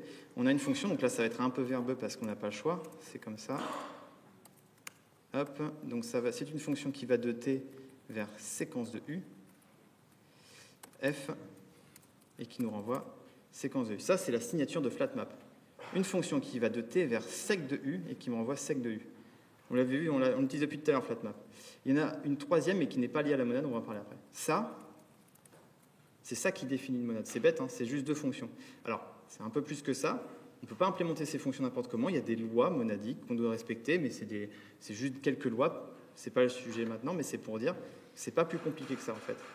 À partir du moment où j'ai ces 2 fonctions, j'ai défini ce qu'on appelle une monade. Après, il y en a souvent une troisième qui est associée, qui est map, tout simplement. Map, cette fois-ci, c'est une fonction qui va de T vers U. Donc, quand vous utilisez des maps ou des flatmaps sur des options ou des listes, en fait, derrière, c'est des monades qui se cachent. Et ça, en fait, ça s'appelle un foncteur. Mais c'est un autre gros mot. C'est un autre type. Mais voilà, c'est juste pour dire, quand vous avez map, vous avez un foncteur. Quand vous avez ces 2 fonctions-là, vous avez une monade. Bon, pourquoi je vous parle de ça? Déjà, pour vous mettre un mot et un nom sur ce qu'on fait depuis tout à l'heure avec les flatmaps. Mais surtout, je voudrais vous montrer qu'il y a des monades super puissantes, super abstraites, dures à comprendre, mais qui sont vraiment sympas. Je vous ai dit que ça pouvait être sur n'importe quoi de typé. Réellement, ce n'est pas forcément un conteneur. Par exemple, on peut définir une monade sur une fonction.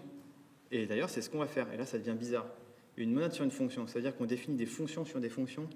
Ça devient bizarre. On va essayer. Et je vais vous montrer un peu ce que c'est. En fait, la monade que je vais essayer d'implémenter, elle s'appelle state. C'est une monade state, c'est en fait, c'est une fonction.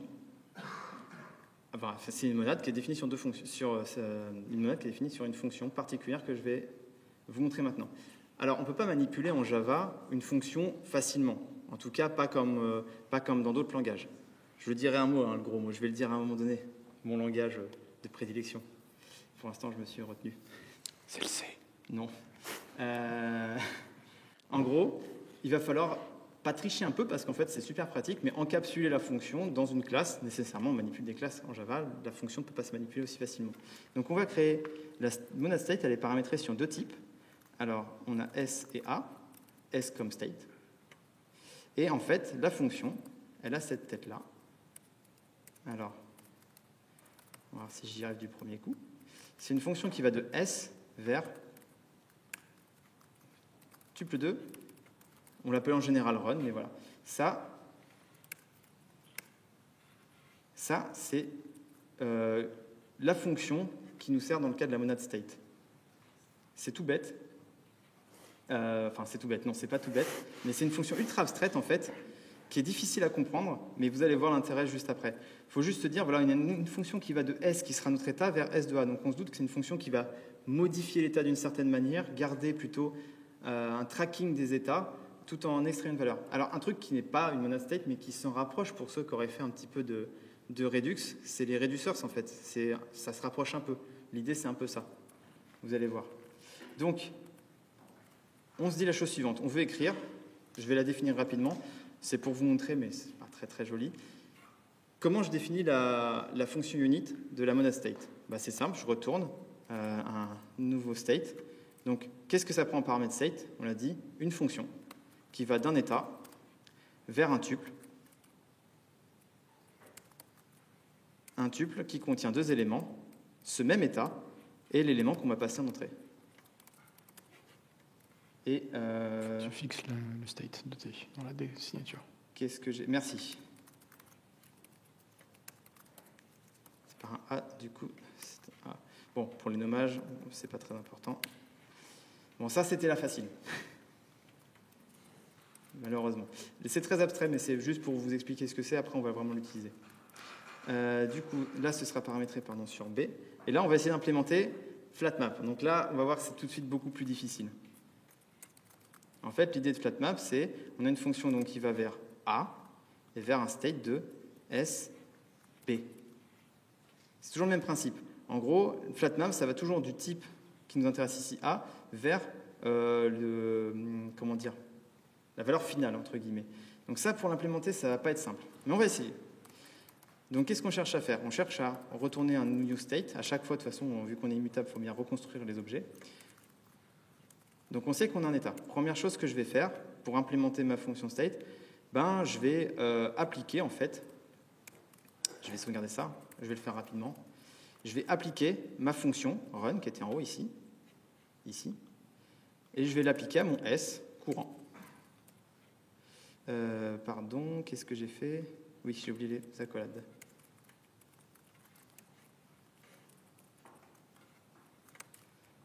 Ok. Là, maintenant, ça devient un peu plus difficile. Donc là, mon TMP, ça va devenir un tuple. C'est un tuple de SA. Donc pour implémenter la monade state, en fait, il va falloir que je prenne ma fonction. Le but, c'est simplement de retourner ça. Il faut qu'on arrive à retourner ça. Comment faire? Donc là, je vais prendre ma fonction f, je vais appliquer, je sais qu'ici, j'ai mon a tmp de 2. Ensuite, je vais prendre la fonction run. Là, je vous le fais vite, parce que c'est vraiment pour expliquer. Auquel je réapplique tmp de 1. C'est très abstrait, très bizarre. Mais ça respecte certaines lois monadiques. Et là, on vient de définir la fonction flatmap pour la monade state. C'est abstrait, on ne comprend pas à quoi ça sert. Et surtout que je vais aller encore plus loin maintenant. Parce que là, je me dis, Elle est pas mal cette monade. Elle me permettrait peut-être de gérer mon stock de manière un peu plus fonctionnelle. On va voir comment. Mais il y a un souci. Il y a un souci, c'est que là, j'ai une fonction qui va de mon stock vers un tuple. Ça ressemble pas mal à ce qu'on a ici. Sauf que, à chaque fois que j'ai un stock, moi, je ne retourne jamais un tuple. Je retourne un Either de tuple. C'est plus compliqué. Donc, je vais un peu enrichir ma monade pour lui permettre de gérer l'erreur. Alors ça, on ne va pas l'implémenter en live. On va passer vite. Parce que ce n'est pas simple. Je vous montre rapidement, vous allez voir. C'est juste pour vous dire que en fait, je vais créer, cette fois-ci, je vais rajouter un petit type, le E, qui sera mon erreur. Ici, c'est S pour state, E pour erreur, et A pour la valeur. Alors, vu que c'était vraiment compliqué, j'ai fait ça. Bon. Ça va, c'est clair? Ça parle à tout le monde. Non, je plaisante. Alors, je vais juste vous expliquer ces deux-là que j'ai rajoutés. En gros, l'idée, c'est que je vais avoir une fonction qui va de mon état vers un Either de l'erreur ou tuple de SA. C'est pas au hasard que j'ai fait ça, hein, c'est que ça ressemble quand même pas mal à ce que j'ai ici. Et c'est pas au hasard. Et du coup, ici, bon, j'ai implémenté unit, flatmap. J'ai aussi implémenté map, qui correspond donc à un functeur. Ça va m'être très utile de pouvoir mapper directement. Donc la différence entre les deux, c'est quoi? Le flatmap, on l'a dit, il doit aller de toujours le type A vers le type final qui est le Either state. Un map, en revanche, lui, il s'en fiche, c'est très simple, c'est juste, on va de A à B, c'est juste applique une fonction simple de transformation. Ça, c'est une fonction qui va être utilitaire. Elle n'a pas de nom bizarre, de nom monadique, machin. C'est juste une fonction utilitaire qui va être bien pratique parce que c'est un genre de flat map, mais pas tout à fait. On voit bien la différence. Plutôt que d'avoir une fonction qui va de A vers Either state, j'ai une fonction qui va de A vers Either. C'est juste parce qu'à un moment donné dans mon code, vous allez voir, je vais avoir ce cas de figure-là. Donc ça va bien me simplifier la vie d'avoir cette fonction. Passons sur l'implémentation qui est, vous voyez, un peu difficile. L'idée, c'est que là, j'ai défini un outil qui va être très pratique. Je vais le renommer pour avoir un peu plus, pour que ce soit plus simple à gérer. On va l'appeler stock state. C'est pas mal, ça correspond un peu à ce qu'on veut. Ça va nous servir à gérer l'état du stock. OK. Allons un peu voir comment ça va se traiter dans notre code. Donc, qu'est-ce qui me gênait dans ce code? Au-delà de tout le boilerplate et tout, il y a autre chose qui me gênait. C'est qu'on se trimballe tout le temps le stock et le plateau en paramètres. Et c'est un peu fatigant. Et surtout, il y a plein de petits principes en programmation fonctionnelle, notamment, on aime bien tout ce qui est lazy, nous. Tout ce qu'on n'évalue pas, c'est génial, on est content. On aime bien évaluer au tout dernier moment, c'est-à-dire créer des fonctions, et au tout dernier moment, on injecte les valeurs. Là, c'est pas tout à fait... ça manque un peu de fonctionnel. En fait, c'est super simple pour passer de ça, de mon Either à mon stock state, vous allez voir, c'est plutôt simple. Déjà, modifions notre signature. On ne veut plus retourner tout ça, on veut juste retourner un stock state de mon bartender error, etc., etc. Étant donné que je ne vais pas retourner cette fois-ci un stock directement, ici je retournais un stock, certes encapsulé, mais un stock, le stock state, lui, il retourne une fonction encapsulée aussi. Mais du coup, une fonction sans le stock. C'est juste une fonction qui va travailler sur le stock. Et là, du coup, ce qu'on va retourner, c'est un nouveau stock state. Ce stock state,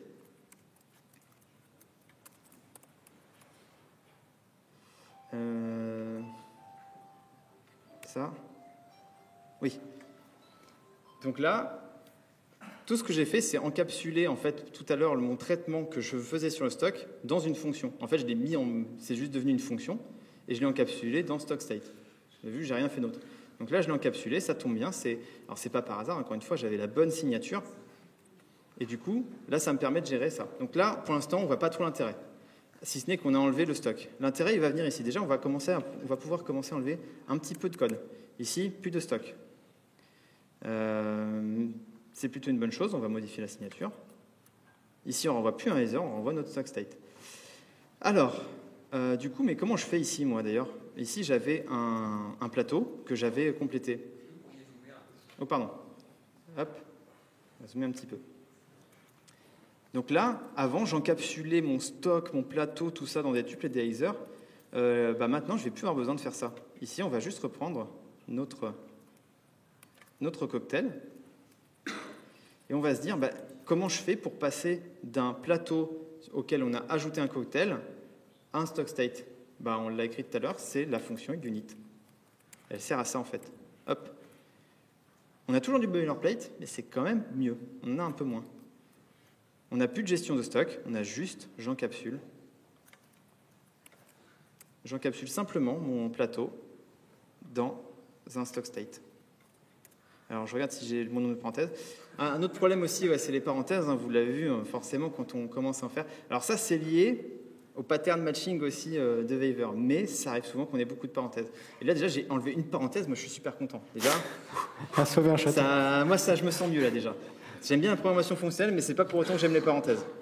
Et du coup, là, j'ai enlevé une parenthèse. Je suis content. J'ai enlevé un peu de code. C'est un peu plus sympa. Et ici, j'ai plus besoin de mon stock qui sert à rien. Je suis content. Alors, on avance. Ici, pareil, je n'ai pas besoin de mon stock. Et ici, même principe. Tout ce qu'on avait fait, c'était encapsuler le stock et le plateau dans ce boilerplate. On peut l'enlever, stockstate.unit. On enlève le stock qui ne sert plus. Et voilà. Alors là, on avance. Ici, on n'a plus besoin de ça. Mais ici, il y a une différence d'ailleurs. Avant, ici, on retournait un tuple, etc., etc. Et ici, flatmap, flatmap, il ne travaille plus sur un tuple, mais directement sur le trait.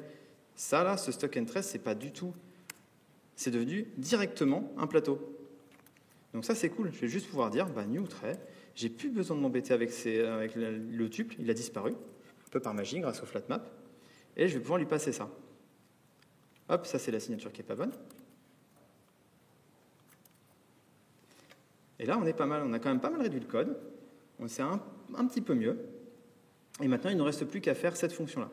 Alors, cette fonction, je ne veux pas retourner un stock state. Stock state, l'idée, c'est de gérer l'état de mon stock à un instant T dans mon code à moi, dans l'intérieur. Je ne veux pas le retourner au bartender extérieur. Lui, il veut simplement savoir s'il a eu un problème avec son stock et sinon, il veut retourner son plateau. Ça, c'est un outil interne pour moi. Donc ici, je vais retourner un either. Et du coup, je vais devoir retravailler un peu la fonction. Pour ce faire, on va commencer par se placer dans le stock state. Je ne sais pas comment le dire autrement. En fait, je vais encapsuler mon customer order dans un stock state.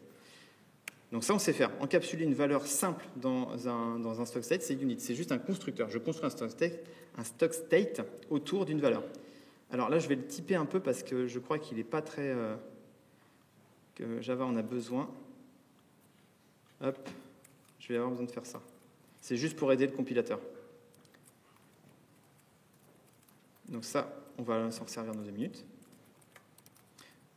Donc là, j'ai dit que je ne voulais pas le retourner, mais on va quand même travailler dessus. Donc là, j'ai fait mon customer order. Maintenant, je veux travailler dessus. Comment je travaille ? J'ai le choix entre map, on connaît, ou flatmap. Et ça m'intéresse pas mal, flatmap.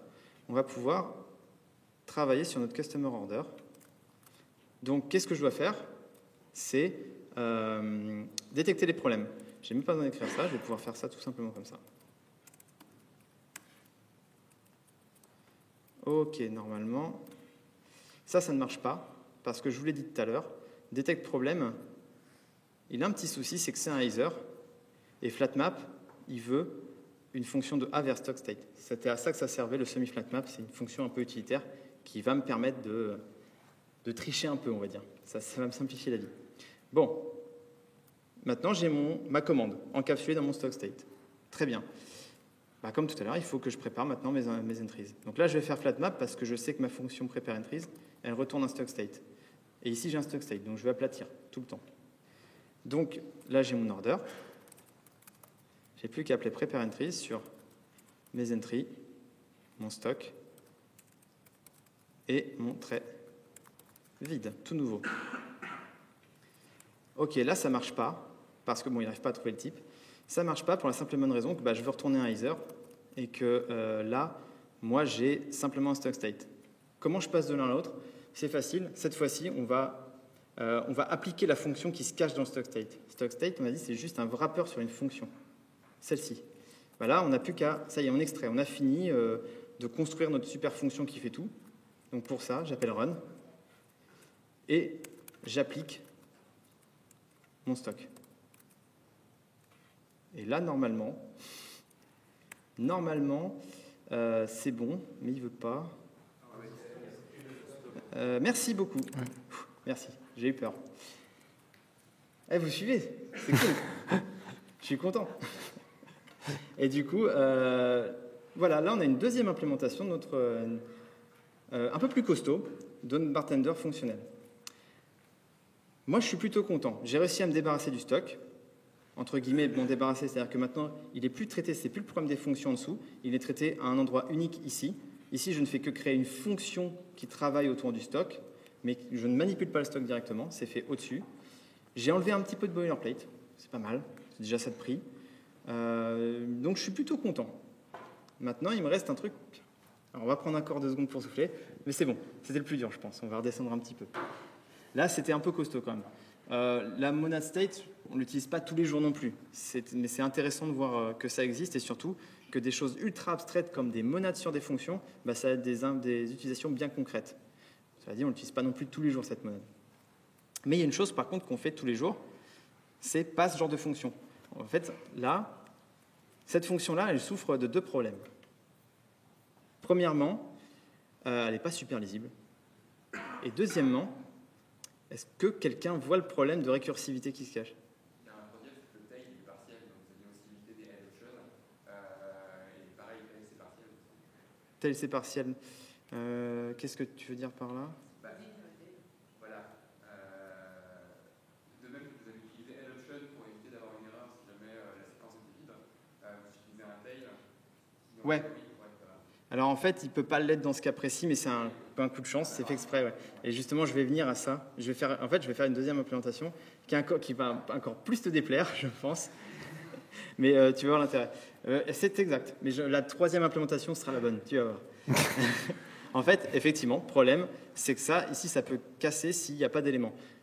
Tail, si j'ai fait appel à tail sur une liste vide, ça me pète une exception. Mais là, en fait, dans ce cas de figure-là, étant donné que je sais que j'avais un élément, au moins un, ça ne peut pas me lancer d'exception. Mais, c'est vrai que c'est dommage. Mais il y a un autre problème. Imaginons que notre bartender, c'est un peu, c'est un robot. Donc il est très fort et que j'ai très très faim et très très soif et qu'on est beaucoup et que je commande 1 million d'éléments. Elle ne marche pas cette fonction. Bon, ce serait vraiment fort, mais elle ne marche pas. Elle ne marche pas parce que, en fait, on dit qu'elle n'est pas tail récursive, cette fonction. Vous le savez peut-être, quand vous faites des fonctions récursives et que vous appelez ça Fibonacci ou autre avec plein d'éléments, vous tapez le fameux Stack Overflow Exception ou autre chose. Parce qu'en fait, vous empilez les appels, et au bout d'un moment, il y en a trop, et la pile, elle tombe. Et bien, ça, c'est un peu dommage. Et il y a un moyen, en fait, d'écrire des fonctions récursives de manière à ce qu'elles soient, ce qu'on dit, stack safe. Autrement dit, qu'elles ne puissent pas générer cette exception. Au même titre qu'une boucle ne peut pas générer cette exception, c'est possible de faire ça. Ça s'appelle, du coup, transformer la fonction en une fonction tail récursive. Vous allez voir un peu à quoi ça ressemble. Donc, qu'est-ce que c'est que la tail récursion? C'est très simple, c'est simplement, on dit qu'une fonction est tail récursive quand le dernier appel de fonction, le dernier appel d'opérateur ou autre de la fonction, c'est l'appel à elle-même. Quand on dit comme ça, c'est bizarre, mais en gros, j'ai une fonction récursive, donc elle s'appelle elle-même. Ici, prepare entries n'est pas le dernier appel. On fait prepare entries avant de faire flatmap. Il faut évaluer ça avant ça. D'ailleurs, c'est pour ça que ça s'empile, ça s'empile, ça s'empile. Et en fait, l'idée, ce serait de dire, si je suis capable de faire en sorte que prepare entries soit le dernier appel de ma fonction, alors le compilateur, c'est pas moi, il est capable d'optimiser ça pour transformer en fait en interne ça en boucle et pour que ça devienne stack safe.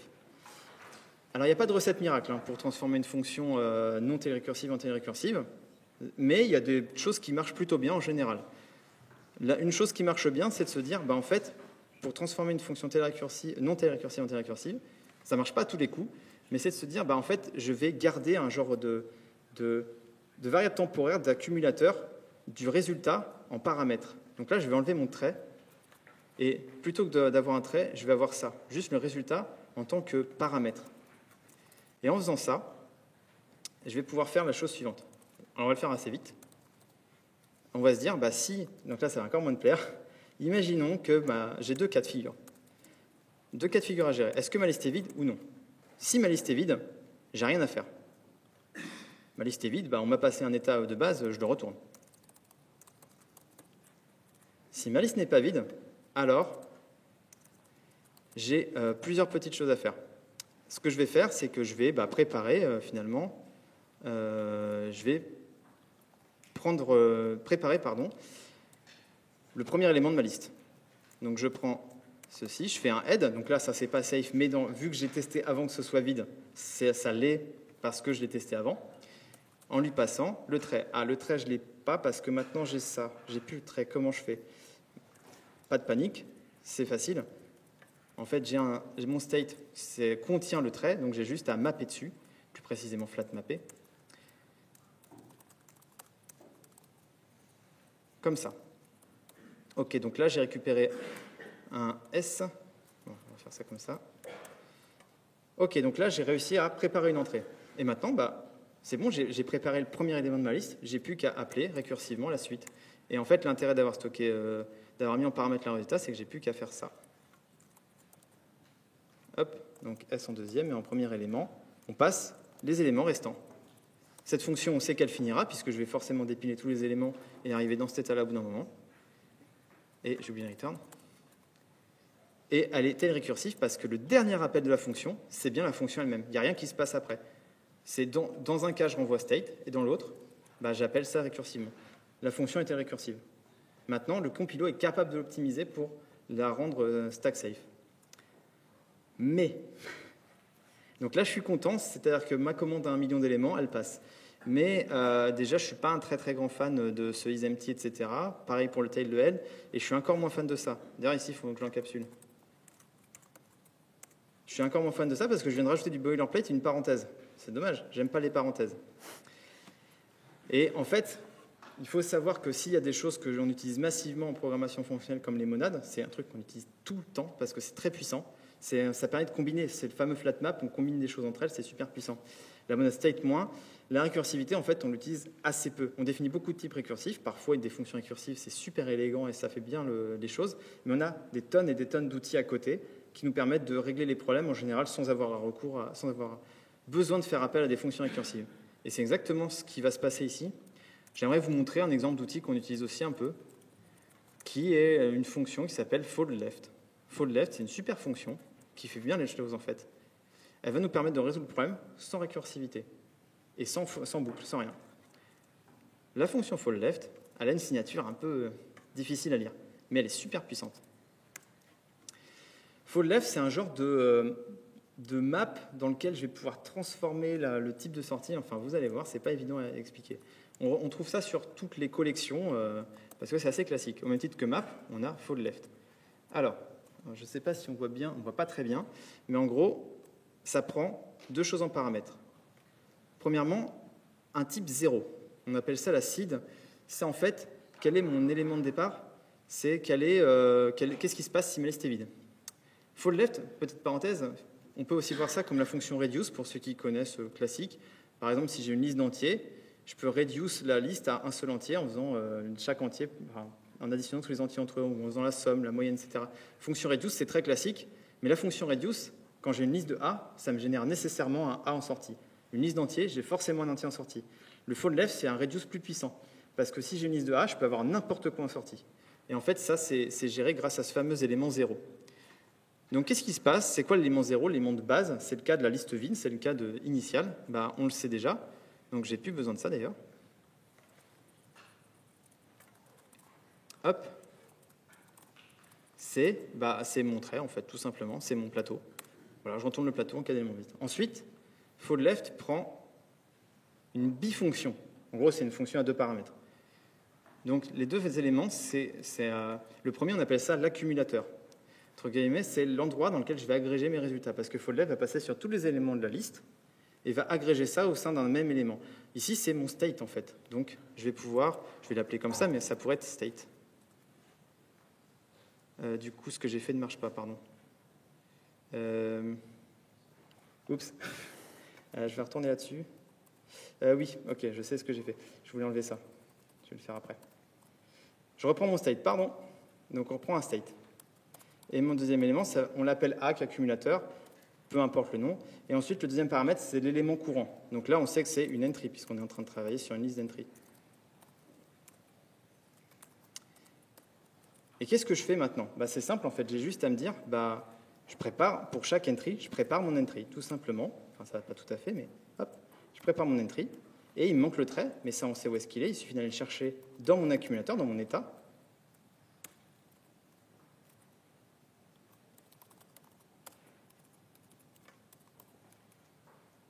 Et voilà. C'est quand même plus court. Il y a moins de parenthèses, moins de lignes et pas de récursivité. C'est pas mal. Et ça a un autre avantage aussi, c'est que ici, puisque je n'ai plus une fonction récursive, Parce que c'était pour ça que j'avais mis le trait à la base. Et le state, c'est parce que j'avais une fonction incursive. Une fonction incursive, on a besoin de passer en paramètre des choses qu'on va réutiliser. Ici, j'en ai pas besoin.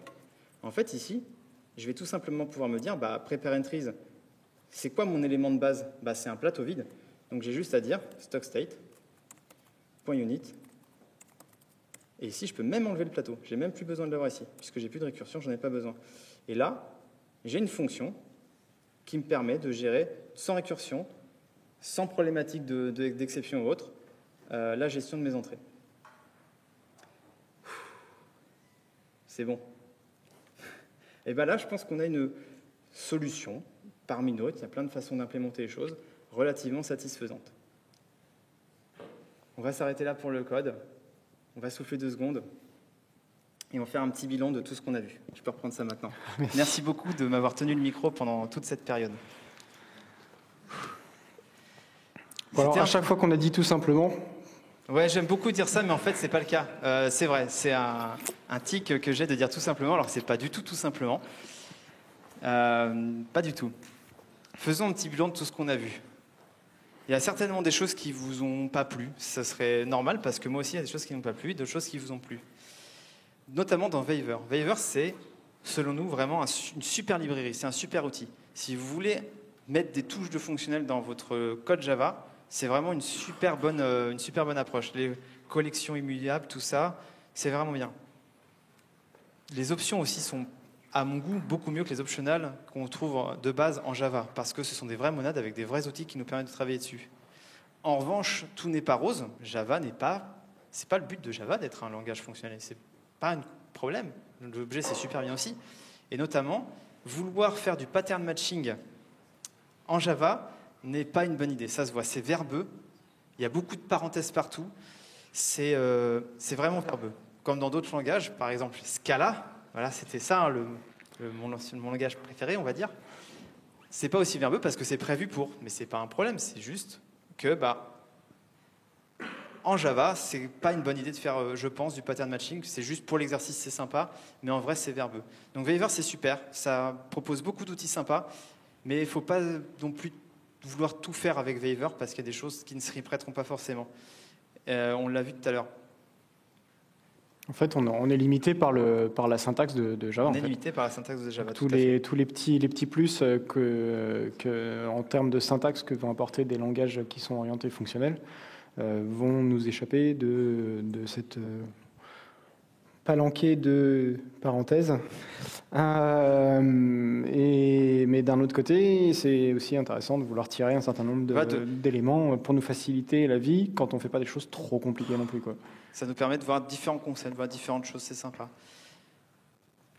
Il y a des choses aussi en objet qui sont absolument fantastiques. Le pattern builder qu'il a montré tout à l'heure, il n'y a pas franchement d'équivalent dans le monde fonctionnel. Et quand on peut l'utiliser, c'est vraiment bien d'avoir un constructeur qui nous impose un ordre de construction d'objet pour avoir un état cohérent à la fin. Ça, c'est génial. Et ça vient du monde de l'objet.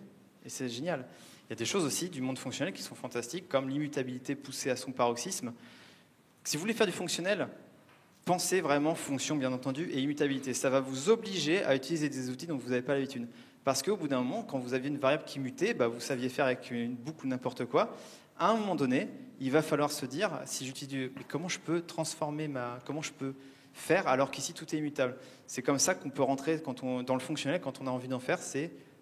On commence par se dire, on fait que des fonctions et tout est immutable. Et nécessairement, on est obligé d'utiliser plein d'outils, de tirer ces outils pour travailler. Parce qu'on ne peut pas faire autrement. Et du coup, c'est pour ça que si je vous dis, si vous voulez faire du fonctionnel, pensez immutable. Et enfin, je dirais que pour terminer, en fait, je dirais rien pour terminer. C'est bon. Moi, je trouve ça bien de gérer un peu, d'avoir plein de choses immuables, mais quand ça, par exemple, pour un stock, ça fait du sens, ça a du sens, de se dire, c'est quelque chose de mutable, donc c'est normal de vouloir le représenter par quelque chose de mutable. Tu as tout à fait raison, parce que ici, par exemple, le stock, je l'ai passé en paramètre. Mais à aucun moment donné, on s'est dit, ouais, mais c'est qui l'a, le stock, c'est qui le passe en paramètre? Il va bien falloir le gérer, ce stock, à un moment donné. À un moment donné, il va bien falloir que quelqu'un le stocke et le mute. Alors, oui, la réponse est oui. Il y a plein de patterns qui nous permettent de gérer ça. Il y a des structures de données qui permettent, entre guillemets, de faire de la mutation tout en étant dans un contexte fonctionnellement pur. Ce n'est pas le but ici. Et c'est peut-être parfois aussi un peu overkill. alors qu'on peut simplement faire une simple variable mutable. Dans des contextes plus de concurrence et autres, c'est bien aussi d'avoir de l'immutabilité parce que on n'a pas besoin de gérer un état mental de comment ça va se comporter mon stock, mais parfois on n'a pas le choix et là le stock il faut bien le gérer à un moment donné et une variable mutable serait tout à fait appropriée finalement. Je pense que c'est bon. Est-ce que vous avez des questions? Est-ce que vous êtes décédé? Est-ce que vous avez faim? Tout ça à la fois. Tout ça à la fois? Bon, s'il n'y a pas de questions, merci beaucoup. Merci, bon appétit. Bon appétit.